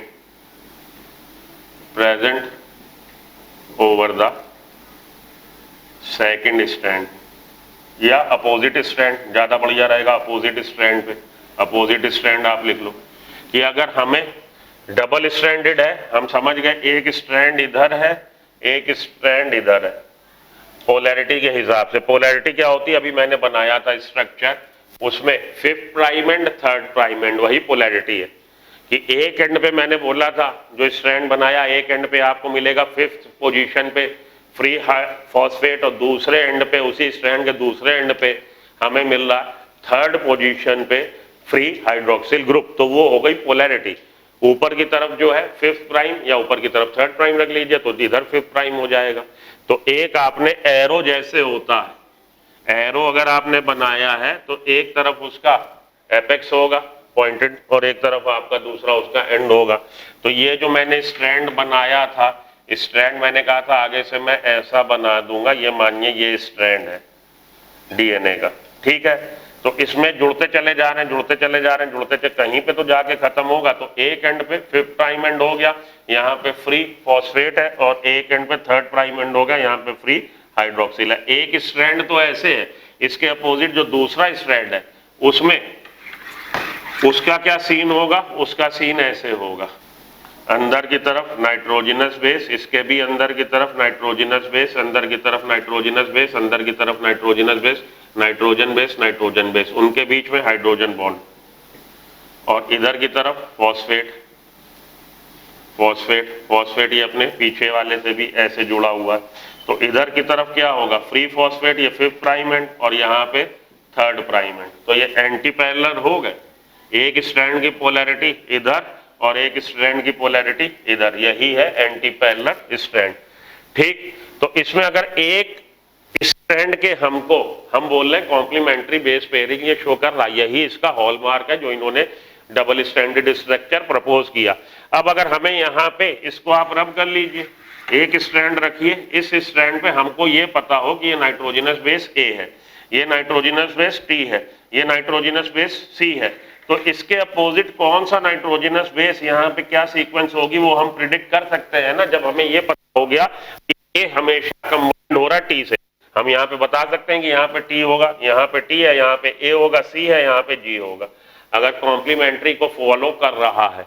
यही तो बताया था, इनका डबल स्ट्रैंडेड स्ट्रक्चर जो है उसका जो हॉलमार्क है नाइट्रोजनस बेस पेयरिंग, कि नाइट्रोजनस बेस एक दूसरे से पेयरिंग करते हैं। और ये पेयरिंग इस हिसाब से है कि ए के अपोजिट हमेशा टी आएगा, सी के अपोजिट हमेशा जी आएगा। यही है इनका हॉलमार्क, इनके इस प्रपोजिशन का जो बी स्ट्रक्चर इन्होंने प्रपोज किया। अभी उसके हमने सेलिएंट फीचर आपसे डिस्कस नहीं किए, अभी हम डिस्कस ये कर रहे हैं कि हॉलमार्क क्या था इनका। हॉलमार्क मतलब मुख्य बात, या आप कहिए कि उसका एक अट्रैक्शन क्या था, सबसे ज्यादा उसमें खासियत क्या है।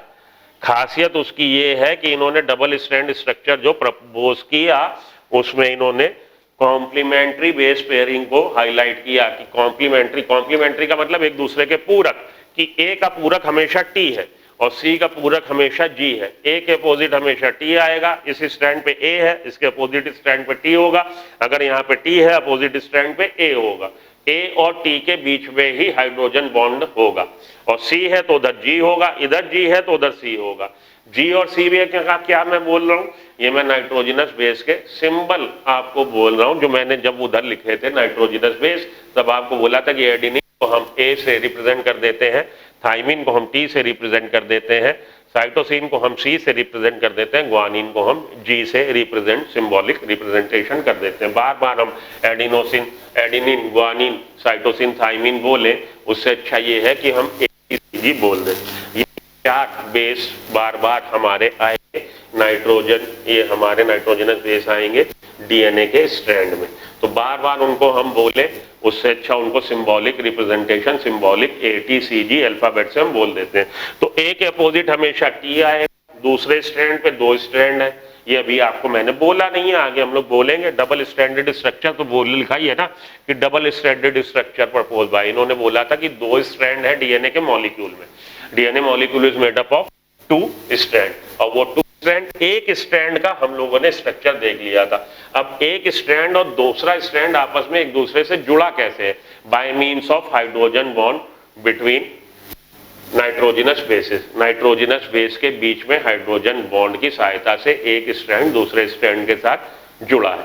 तो इसका जो हॉलमार्क था, इन्होंने जो प्रपोज किया B structure, double stranded structure, James Watson Francis Crick ने, जो कि डिपेंड था, आधारित था किस पे, X ray diffraction data given by the Rosalind Franklin and Maurice Wilkins. उसके अलावा एरविन चारगाफ की जो फाइंडिंग थी, उन दोनों की, उसकी एक्सरे डिफ्रेक्शन डाटा का इस्तेमाल किया और अरविंद चारगाफ की फाइंडिंग का इस्तेमाल करते हुए इन्होंने ये स्ट्रक्चर प्रपोज कर दिया। और उस स्ट्रक्चर का मुख्य बात, विशेष आकर्षण क्या था, विशेष आकर्षण था कॉम्प्लीमेंट्री बेस पेयरिंग। उससे हम यहाँ पे इतना फोकस क्यों कर रहे हैं कि उससे 2 बातें, 2 हमको क्वालिटीज या 2 हमको एज मिल रहे हैं, 2 फायदे मिल रहे हैं कि अगर एक बेस, एक स्ट्रैंड की हमको सीक्वेंस मालूम हो तो हम दूसरे स्ट्रैंड की सीक्वेंस प्रिडिक्ट कर सकते हैं, बता सकते हैं, क्योंकि अब हमें पता है ये देखिए अब बिल्कुल ही सिंपल मैं लिख दूं ATCG, उसके बाद AAT। तो इसका जो दूसरा स्ट्रैंड है उस पे इसके अपोजिट क्या आएगा, A के अपोजिट हमेशा T आएगा, T के अपोजिट हमेशा G आएगा, C के अपोजिट हमेशा G आएगा, G के अपोजिट हमेशा C आएगा, A के अपोजिट T A। तो हम ये प्रिडिक्ट कर सकते हैं कि दूसरे स्ट्रैंड पे इसके अपोजिट कौन सा नाइट्रोजनस बेस आ रहा। पहली बात तो ये इसकी खासियत है, एक हॉलमार्क की खासियत ये है, कॉम्प्लीमेंट्री बेस पेयरिंग की खासियत ये है। दूसरी बात क्या है, दूसरी बात ये है कि अगर ये हमारा डीएनए का स्ट्रैंड है, अब ध्यान देना इधर बहुत बड़ी बात होने जा रही है, G C C G G C T A A T T A, ये एक स्ट्रैंड है। अब हम बोल रहे हैं ये डीएनए रेप्लिकेट करेगा अपने को, अगर डीएनए अपनी रेप्लिका बनाएगा, अपनी प्रतिलिपि बनाएगा, ये दोनों स्ट्रैंड एक दूसरे से दूर होंगे और इन पे नया स्ट्रैंड बनेगा। तो अगर ये अपनी रेप्लिका बनाता है और उस रेप्लिका बनने से ये पेरेंट स्ट्रैंड है, बाप जान है, दो डॉटर स्ट्रैंड बनेंगे, दो इसके बच्चे बन जाएंगे। वो जो दो बच्चे बने वो एग्जैक्टली इसी की रेप्लिका यही होंगे, बिल्कुल यही होंगे, इसी की कार्बन कॉपी होंगे, यही वाले फिर से बन जाएंगे। कैसे, अब इसको अलग कर लीजिए, ए अलग कर लीजिए, इसको कह रहा बिल्कुल आइडेंटिकल होंगे अगर ये टेम्पलेट की तरह काम करे, सांचे की तरह काम करे। ये वाला नए स्ट्रैंड बनने के लिए ये स्ट्रैंड सांचे की तरह काम करे, सांचे की तरह काम करे। पहले तो ये अलग अलग हो जाएगा, ए जी सी जी टी ए, और ये इसका दूसरा स्ट्रैंड अलग हो गया, T G ji C A C A ji C A T. ये देखिए अलग अलग कर दिए हमने। अब इस ये टेम्पलेट की तरह काम कर रहा है, एक नया स्ट्रैंड बना, नया स्ट्रैंड जो बना वो टी सी जी सी, क्योंकि उसने भी लॉ ऑफ कॉम्प्लीमेंट्री को फॉलो करना है, ए टी।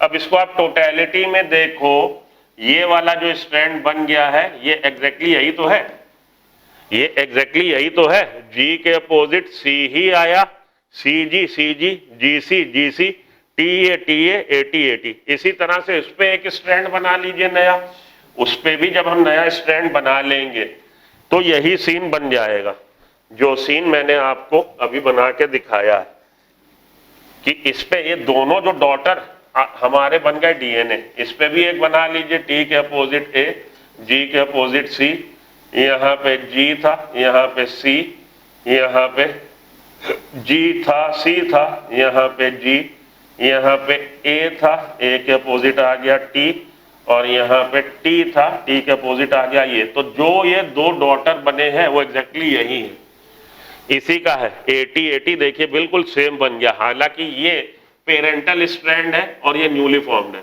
ये पेरेंटल है ये वाला, ये न्यूली फॉर्म्ड है। जो दो ये मैंने एरो वाले बनाए ये न्यूली फॉर्म, जिन दो पे हमने टिक किए, तो जब ये पेरेंटल हमारे पास था स्ट्रैंड, डबल स्ट्रैंड, वो दोनों अलग अलग हुए।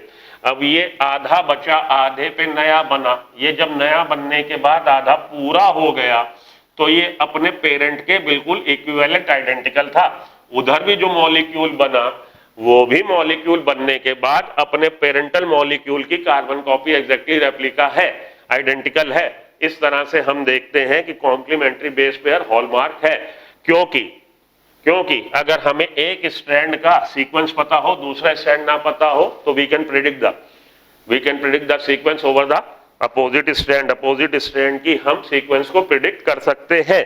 और अगर ये रेप्लिका बननी है, ये अलग होते हैं दोनों स्ट्रैंड, तो हम देखेंगे कि रेप्लिकेशन होने के बाद जो दोनों स्ट्रैंड बने हैं वो दोनों स्ट्रैंड अपने पेरेंटल स्ट्रैंड के बिल्कुल आइडेंटिकल है, ये खासियत थी इनके डबल स्ट्रैंडेड स्ट्रक्चर की, और उसमें नाइट्रोजनस बेस पेयर के कॉम्प्लीमेंट्री बेस पेयर की जो विशेष बात थी, हॉलमार्क था, वो ये था।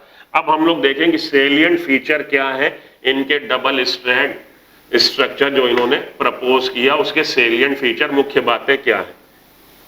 तो पहली मुख्य बात है कि it is a double stranded structure. DNA molecule is a double stranded structure. DNA molecule double stranded structure है। पहली बात तो ये बता रहा है। It is made up of two poly. Salient feature की बात करें, सेलिएंट फीचर क्या बता रहा है, it is a double stranded structure. ये डबल स्ट्रैंडेड स्ट्रक्चर है। वेयर इन, जिसमें कि the backbone of the strand is made up of sugar phosphate and nitrogenous bases are projected inside या इनवर्ड। नाइट्रोजनस बेस इनवर्ड है। तो ये पहला इसका जो था कि ये डबल स्ट्रैंड स्ट्रक्चर है।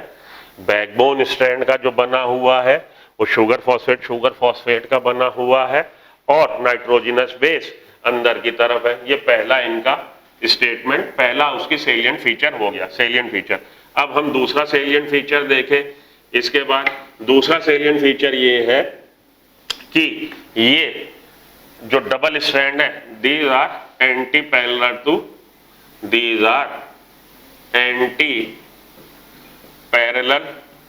To each other. ये जो स्ट्रैंड है, दो स्ट्रैंड, ये एक दूसरे के एंटी पैरेलल है। पैरेलल होते तो इस तरह से होते।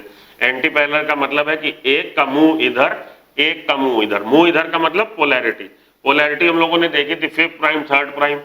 ये 5 प्राइम 3 प्राइम, तो इधर 3 प्राइम, इधर 5 प्राइम। ये 5 प्राइम 3 प्राइम 3 प्राइम 5 प्राइम क्या है, अब आप याद कर लो। अभी थोड़ी देर पहले मैंने आपको समझाने की कोशिश करी है कि 5 प्राइम 3 प्राइम क्या है।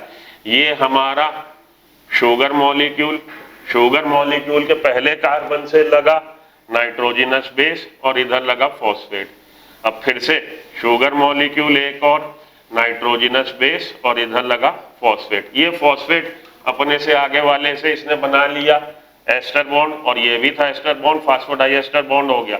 एक और न्यूक्लियोटाइड आया, एक और नाइट्रोजनस बेस, एक और फास्फोरस, और ये आगे वाले से अपने जुड़ गया। ठीक है, तो इधर ये फॉस्फेट 5th प्राइम एंड पे मैंने बोला था, 5th प्राइम एंड पे फॉस्फेट फ्री और 3rd प्राइम एंड पे हाइड्रोक्सिल ग्रुप फ्री। ये तो एक हो गया स्ट्रैंड हमारा। ऐसे ही कई सारे हैं, 3 बनाए, मानो हजारों हैं जितने भी हैं। इधर अपोजिट साइड क्या होगा, अपोजिट साइड यही स्ट्रक्चर बना लीजिए आप। ये अपोजिट साइड का स्ट्रक्चर हो गया। ये हमारा पहला शुगर और इससे लगी नाइट्रोजन, इधर ये फॉस्फेट। ठीक, और यहाँ पे OH ग्रुप, ये 3rd है, OH ग्रुप फ्री है। इसके आगे एक और लगा लीजिए आप, उसमें ये हो गया हमारा नाइट्रोजनस बेस और इधर हो गया फॉस्फेट। ये फॉस्फेट 5th पोजीशन पे और अपने से आगे वाले के 3rd से, इसमें ये बन गया एस्टर बॉन्ड, ये 3rd था।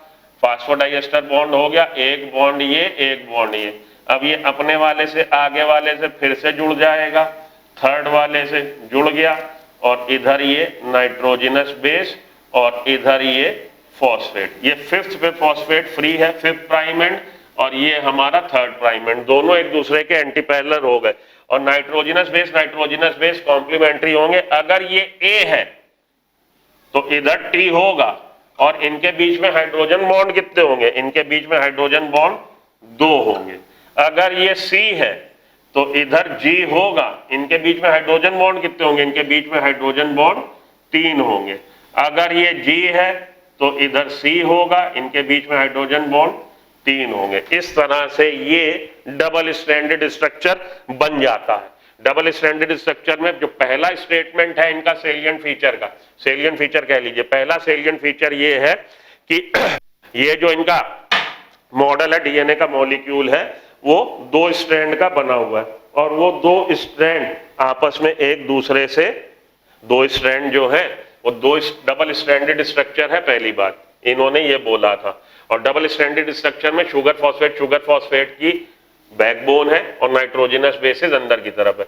दूसरा सेलिएंट फीचर क्या है कि ये जो दो स्ट्रैंड है दोनों एक दूसरे के एंटी पैरेलल है। एंटी पैरेलल होने की वजह से एक की पोलैरिटी ऊपर की तरफ 5 प्राइम 3 प्राइम, तो दूसरे की पोलैरिटी अपोजिट साइड में 5 प्राइम टू 3 प्राइम, और नाइट्रोजनस बेस अंदर की तरफ है। ये इस तरह से कॉम्प्लीमेंट्री बेस पेयर को फॉलो करते हैं कि हमेशा प्यूरिन के अपोजिट हमेशा पायरिमिडीन आएगा और पायरिमिडीन के अपोजिट हमेशा प्यूरिन आएगा। ए और जी प्यूरिन है, सी और टी पायरिमिडीन है। अब इससे क्या होगा, जब ये हमेशा ए के अपोजिट हमेशा टी आ रहा है, उससे फर्क ये पड़ रहा है कि एक तरफ सिंगल साइक्लिक रिंग, एक तरफ डबल साइक्लिक रिंग, उससे क्या होगा कि डिस्टेंस डायमीटर वो ऑलमोस्ट कांस्टेंट रहेगा। अगर कहीं कहीं ऐसा हो जाता कि सिंगल साइक्लिक रिंग पायरिमिडीन के अपोजिट पायरिमिडीन आ जाता तो वहां पे स्ट्रैंड पतला हो जाता, वहां पे डीएनए का मॉलिक्यूल पतला हो जाता, उसका डायमीटर कांस्टेंट ना रहता, क्योंकि हमेशा प्यूरिन के अपोजिट हमेशा पायरिमिडीन आया है और पायरिमिडीन के अपोजिट हमेशा प्यूरिन आया है, इसलिए डीएनए के मॉलिक्यूल का diameter 2 nanometer throughout the length through 2 nanometer ही रहेगा। ठीक, अब दूसरा सेलिएंट फीचर ये हो गया कि एंटी पैरेलल है, ये एक दूसरे से चेन, और ये अगर एक की पोलैरिटी 5 प्राइम है तो दूसरे की पोलैरिटी 3 प्राइम है। तीसरा जो सेलिएंट फीचर है वो सेलिएंट फीचर ये है कि ए हमेशा टी के साथ बॉन्ड बनाएगा, हाइड्रोजन बॉन्ड बनाएगा, और वो हाइड्रोजन बॉन्ड 2 होंगे, और साइटोसिन हमेशा ग्वानिन के साथ बॉन्ड बनाएगा हमेशा, और उसमें 3 हाइड्रोजन बॉन्ड होंगे। तो A will form hydrogen bond always with the thymine, opposite the adenine always comes the thymine, and the hydrogen bond between them present are of 2 in number। A और T के बीच में 2 hydrogen bond है, C और G के बीच में 3 hydrogen bond है। इससे फायदा ये मिल रहा है कि उसका डायमीटर जो है वो ऑलमोस्ट बिल्कुल 100% कांस्टेंट है, इनका डायमीटर 2 नैनोमीटर का है। ये बात हो गई। तीसरा सेलिएंट फीचर ये हो गया कि A हमेशा बॉन्ड बना रहा, हाइड्रोजन बॉन्ड बना रहा टी से, और टी हमेशा हाइड्रोजन बॉन्ड बना रहा है ए से। ये इसका तीसरा सेलिएंट फीचर हो गया। चलिए अब इसके चौथे सेलिएंट फीचर पे आते हैं। चौथा सेलिएंट फीचर ये है कि हम देखेंगे ये जो डबल स्ट्रैंड स्ट्रक्चर है ये आपस में राइट हैंडेड हेलिकल है। राइट हैंडेड हेलिकल है, लेकिन एक चीज ये याद रखिएगा, अपनी बुक में ऐसा उसने इतनी बढ़िया मेंशन नहीं करी। उसने लिखा है कि the 2 strands forms the right handed helical, they are coiled, लेकिन ये जो कॉइल फॉर्मेशन कॉइलिंग हुई है ये एक दूसरे के अपोजिट नहीं हुई है, एक दूसरे के साथ कॉइल फॉर्मेशन नहीं है। जो बात मैं कहना चाहता हूं वो समझो आप। ये सेलिएंट फीचर ये भी मैं रब करूं, 3 सेलिएंट फीचर डिस्कस हो चुके। पहला था सेलिएंट फीचर की डबल स्ट्रैंडेड स्ट्रक्चर है, और ये डबल स्ट्रैंड में जो इसकी बैकबोन बनी हुई है शुगर फॉस्फेट की बनी हुई है। पहले वाले में मैंने आपको ये बताया कि डबल स्ट्रैंडेड स्ट्रक्चर है और शुगर फॉस्फेट की बैकबोन है। दूसरे वाले में ये बोल दिया कि ये एंटी पैरेलल है। तीसरे वाले सेलिएंट फीचर में ये बोल दिया कि ए हमेशा टी से और सी हमेशा जी से। चौथी वाली जो बात मैं कहने जा रहा हूँ, चौथा सेलिएंट फीचर वो ये है कि ये डबल स्ट्रैंडेड स्ट्रक्चर जो 2 हेलिकल है, they are coiled, they are in coiled formation but not coiled around each other। Spiral formation है, लेकिन वो स्पाइरल फॉर्मेशन हेलिकल फॉर्मेशन है। क्वाइल्ड का मतलब हेलिकल, हेलिकल का मतलब स्पाइरल, ये स्पाइरल हेलिकल फॉर्मेशन है, क्वाइल्ड फॉर्मेशन है, but not around each other, लेकिन एक दूसरे के साथ में नहीं लिपटे हुए। They form helical around common axis, लेकिन वो जो हेलिकल बनाया है कॉमन एक्सिस के अराउंड हेलिकल बनाया। क्या मतलब है, आप अक्सर देखते हो बच्चा जब डीएनए स्ट्रक्चर बनाता है वो इस तरह से बना देता है, ये गलत है। इससे आपको ये मतलब निकल रहा है कि ये जो कॉइल फॉर्मेशन हुआ है वो ऐसे डीएनए के 2 स्ट्रैंड, ऐसे नहीं है, वो कॉइल फॉर्मेशन ऐसे, तो दोनों स्ट्रैंड जो है वो ऐसे जा रहे हैं। आपस में एक दूसरे के अराउंड क्वाइलिंग नहीं है, एक दूसरे के एक्सिस के अराउंड स्पाइरल फॉर्मेशन नहीं है, हेलिकल फॉर्मेशन नहीं है। राइट हैंडेड हेलिकल फॉर्मेशन है लेकिन अराउंड कॉमन एक्सिस। तो ये कॉमन एक्सिस है, इसके साथ ये घूम रहा है एक स्ट्रैंड और उसके साथ ही दूसरा स्ट्रैंड घूम रहा है, दो स्ट्रैंड। मान लीजिए आप किसी मॉल में गए हैं और सीढ़ियां चढ़ रहे हैं, सीढ़ियों में किनारे रेलिंग लगी है, तो रेलिंग पकड़ के आप चढ़ते चले जा रहे हो और राउंड हेलिकल बना रहे हो आप। वो जो स्टेयर केस है, राउंड स्टेयर केस है, उस पर आप चढ़ रहे हो, ऊपर चढ़ रहे हो, तो जो पकड़ के रेलिंग आप चढ़ रहे हो वो रेलिंग समझिए ऊपर भी और नीचे भी दो रेलिंग है।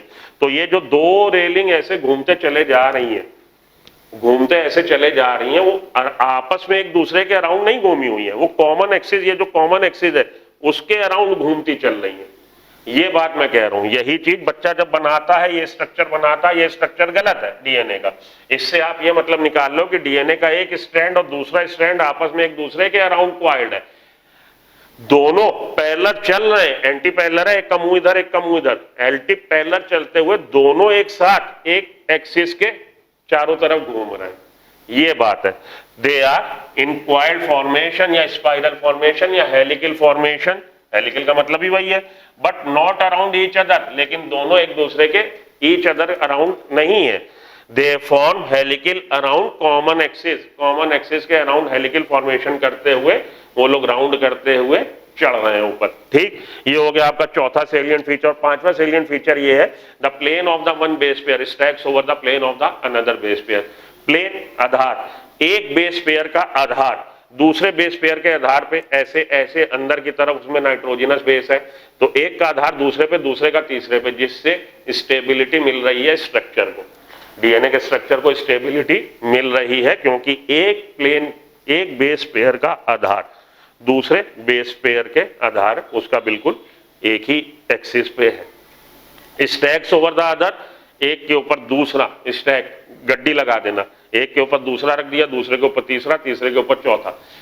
The plane of the one base pair attacks stacks over the another base pair. तो उससे क्या है, उससे इसके डीएनए के स्ट्रक्चर को स्टेबिलिटी मिल रही है। तो ये 5 सेलिएंट फीचर हैं जो सेलिएंट फीचर बताए इन्होंने अपने डबल स्ट्रैंडेड डीएनए स्ट्रक्चर को, जिसको हम लोग बी स्ट्रक्चर पढ़ते हैं, इसको हम लोग बी स्ट्रक्चर ऑफ डीएनए पढ़ते हैं, जो कि इन्होंने प्रपोज किया जेम्स वाटसन और फ्रांसिस क्रिक ने। एरविन चारगाफ की क्या फाइंडिंग थी, अब वो देख लीजिए। एरविन चारगाफ की फाइंडिंग को हम लोग देखें कि एरविन चारगाफ का ऑब्जर्वेशन क्या था और एरविन चारगाफ ने जो ऑब्जर्वेशन दिए थे उससे इन्होंने क्या कंक्लूजन निकाले थे। तो एज सच अपनी बुक में अरविंद चारगाफ को उसने बिल्कुल एक लाइन लिख के छोड़ दिया कि इक्विमोलर, उसने बता दिया कि प्यूरिन और पाइरिमिडिन इक्विमोलर है, लेकिन इसकी जो ऑब्जर्वेशन थे अरविंद चारगाफ के उसको देख लीजिए, क्योंकि उससे रिलेटेड क्वेश्चन कभी आ जाता है और उसमें भी एक दो पॉइंट इंटरेस्टेड पॉइंट है। अरविंद चारगाफ ऑब्जर्वेशन कह लीजिए या रूल कह लीजिए, ऑब्जर्वेशन कह लीजिए, चारगाफ के रूल या चारगाफ के observation.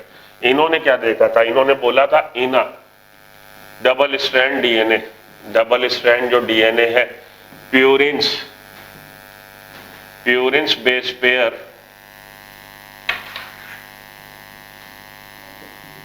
Purines base pair are always equal to the pyrimidine base pair.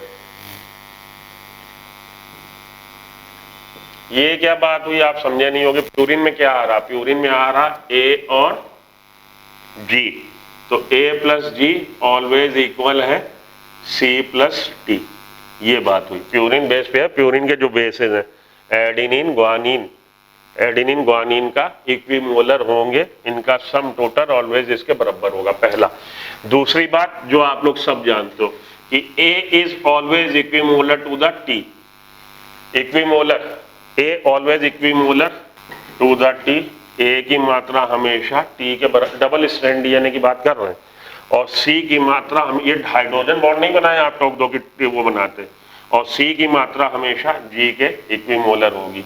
अगर हम ये बोल रहे हैं, अगर हम ये बोल रहे हैं ऑलवेज वन, तो भैया A plus G is equal to C plus T हो गया ना। अगर मैं बोल रहा हूं कि ए हमेशा बराबर है टी के, सी हमेशा बराबर है जी के, तो in other words we can say that A plus G is equal to T plus C, जो ऊपर लिखा है मैंने कि प्यूरिन हमेशा पिरिमिडीन के बराबर होते हैं, बाद में उसने ये बोल दिया। तीसरा ऑब्जर्वेशन जो इसका था, phosphate group and sugar are always equimolar, हमेशा बराबर होंगे। डबल स्ट्रैंड डीएनए की ये सब फाइंडिंग है, पहली बात ये मन में बिठा लीजिएगा। Phosphate group and sugar are always equimolar. अब ए टी सी जी, ये बात ध्यान दीजिए, ये बात ध्यान दीजिए, A T C ji ratio किसी भी स्पीसीज के लिए ऑलवेज कांस्टेंट होता है, always constant for a species, species के लिए ये कांस्टेंट होता है एटीसीजी रेशियो। इससे क्वेश्चन आता है, अभी आगे समझिएगा। ये नोट हो गया आपका, चलिए इसको रब करता हूं मैं और ऊपर लिखता हूं उसके आगे की कहानी। एटीसीजी रेशियो हमेशा, एक तो ये एटीसीजी रेशियो अलग अलग स्पीसीज में वेरी करता है, स्पीसीज के लिए वो स्पेसिफिक है लेकिन अलग अलग सेल्स में अलग अलग स्पीसीज में वेरी करता है। प्रोकैरियोटिक अगर सेल है, अब ध्यान दे दो इधर, अगर प्रोकैरियोटिक सेल है तो एटीसीजी रेशियो जो है ऑलवेज लेस देन 1 होगा। और अगर यूकैरियोटिक सेल है, in case of eukaryotic cell, अगर यूकैरियोटिक सेल है then ATCG ratio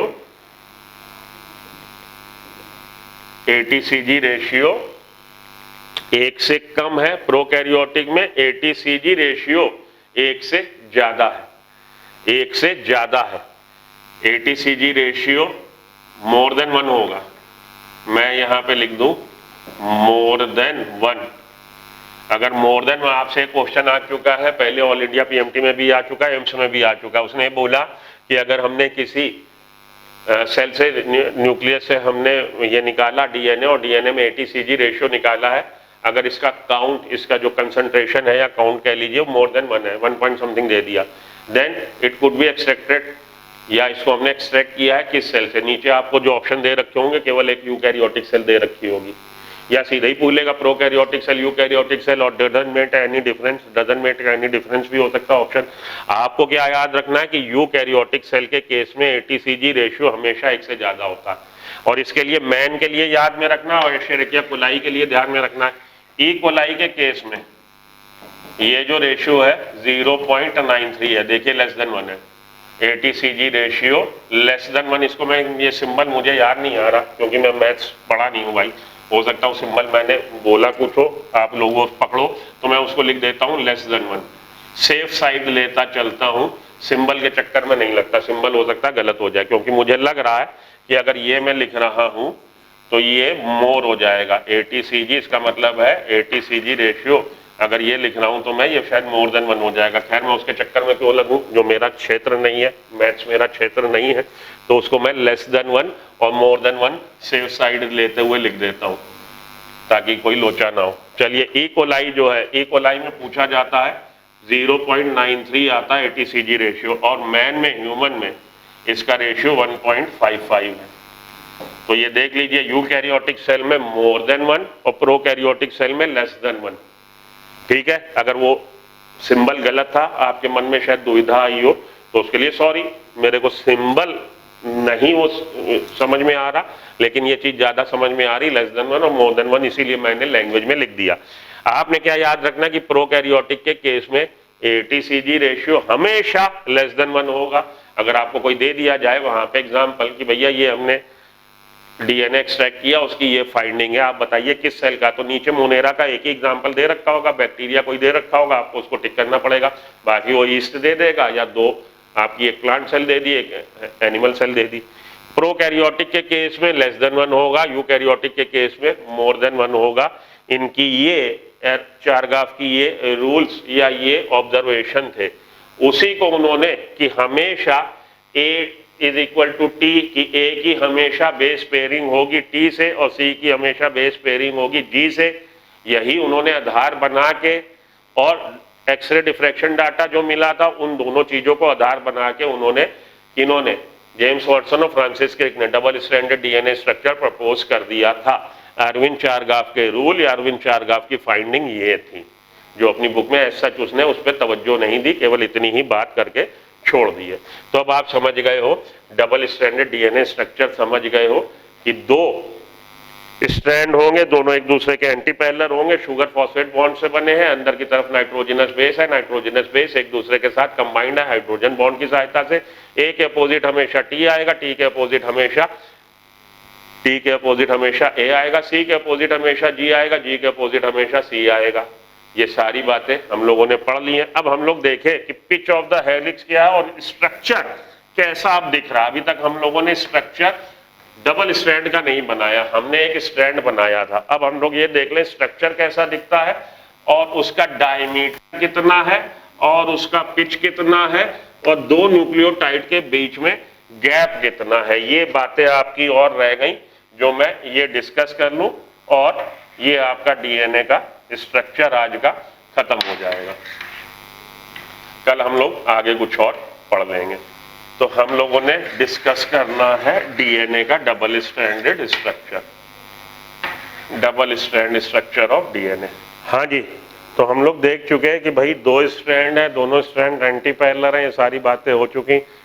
anti parallel है, अंदर की तरफ उसके नाइट्रोजनस बेस है, बाहर की तरफ शुगर फॉस्फेट बैकबोन है, अंदर की तरफ nitrogenous base complementary base pairing करेंगे। ए के अपोजिट हमेशा टी आएगा, सी के अपोजिट हमेशा जी आएगा। दो स्पाइरल चल रहे हैं, दो स्ट्रैंड चल रहे हैं और दोनों एक दूसरे के ऐसे ऐसे चल रहे हैं। वो एक दूसरे के साथ नहीं लिपटे हुए, वो एक कॉमन एक्सिस के चारों तरफ लिपटे चल रहे हैं। ये बात ध्यान में रखिएगा। स्पाइरल फॉर्मेशन जो है वो helical formation, right handed helical जो हमको देखने को मिल रहा, राइट हैंडेड हेलिकल, ये दोनों एक दूसरे के अराउंड हेलिकल फॉर्मेशन नहीं कर रहे हैं। They are forming the helical structure around a common axis. एक एक्सिस है उस पे ये दोनों ऐसे लिपटे चल रहे हैं। ये दोनों ऐसे, एक का मुंह इधर और एक का मुंह इधर, ऐसे अपोजिट। तो ये मैं ये देखिए ना, आगे की तरफ आपको दिख रहा होगा मार्कर का पेन। अब ये ऐसे चल रहे हैं, ऐसे घूमते चल रहे हैं। तो ये आपको डबल हेलिकल स्ट्रक्चर ये हो गया। इसमें हम देखते हैं कि जब ये राउंड, अब देखिए आप यहीं पे घूम के हम यहीं पे आ जाएं तो 360 एंगल हम रोटेट हो गए। यहां से हम चले और ऐसे घूम के यहां आ जाएं, लेकिन जब हम यहाँ पे घूमना, सीढ़ी है, ऊपर भी चढ़ते चले जा रहे हैं और घूम भी रहे हैं, तो जैसे जैसे हम ऊपर चढ़ रहे हैं साथ साथ हम घूम रहे हैं। जब हम इसी पॉइंट से स्टार्ट हुए, इस पॉइंट से स्टार्ट हुए ऐसे रोटेट होना और रोटेट होके हम फिर यहीं आ गए इस पॉइंट पे, लेकिन हम साथ में डिस्प्लेस भी थोड़ा हो गए क्योंकि हम ऊपर चढ़ते चले जा रहे हैं। तो इसको हम बोलेंगे जब हम इसी प्लेस पे, इसी पॉइंट पे फिर से आ जाए घूम के, लेकिन साथ में डिस्प्लेस हो जाएंगे, जितना हम डिस्प्लेस हो जाएंगे ऊपर बढ़ जाएंगे, वो कहलाएगा pitch, pitch of the helical. तो पिच ये देखिए, ये जो हमारा था, ये एक स्ट्रैंड ये रोटेट करके फिर वहीं आ गया इसी पॉइंट पे जहां पे था। इसीलिए मैंने एक स्ट्रैंड ब्लू से बनाया, एक ब्लैक से बनाया, और दोनों स्ट्रैंड जो चल रहे हैं वो एक दूसरे के अराउंड नहीं स्पाइरल हो रहे हैं, एक दूसरे के अराउंड हेलिकल फॉर्मेशन नहीं कर रहे, कॉमन एक्सिस के अराउंड हेलिकल फॉर्मेशन कर रहे हैं। जितना वो 360 रोटेट होने में यहां से घूम के वापस यहां अगर ऐसे ही आ जाता, ये ऐसे घूमा और वापस यहीं आ गया, लेकिन ऐसा हुआ नहीं, ये घूम रहा साथ साथ ऊपर चढ़ रहा, ऊपर चढ़ रहा है। जब इस पोजीशन पे आया है तो यहां से चालू हुआ था, ये मेरी उंगली मान लीजिए अंगूठा थंब, यहां से चालू किया हमने घूमना, और यहां घूमते घूमते घूमते जब हम इस पॉइंट पे फिर से आए हैं, हम इतना डिस्प्लेस हो गए, इतना ऊपर चढ़ गए, ये कहलाएगा पिच ऑफ द हेलिकल। जितना डिस्प्लेस हो जाएगा, ये कितना डिस्प्लेस हो जाएगा, 3.4 नैनोमीटर।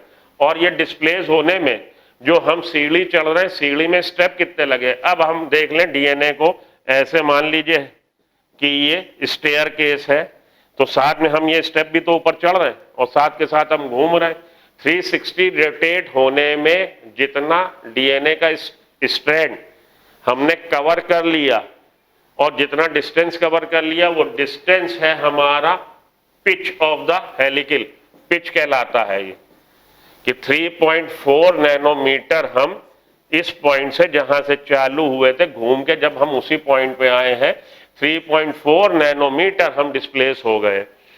और उसके बीच में जो बेस पेयर है वो 10 है। इतनी दूरी चलने में हम जब चढ़े हैं तो हम 10 डंडे चढ़ गए, तो 2 डंडों के बीच की दूरी कितनी है?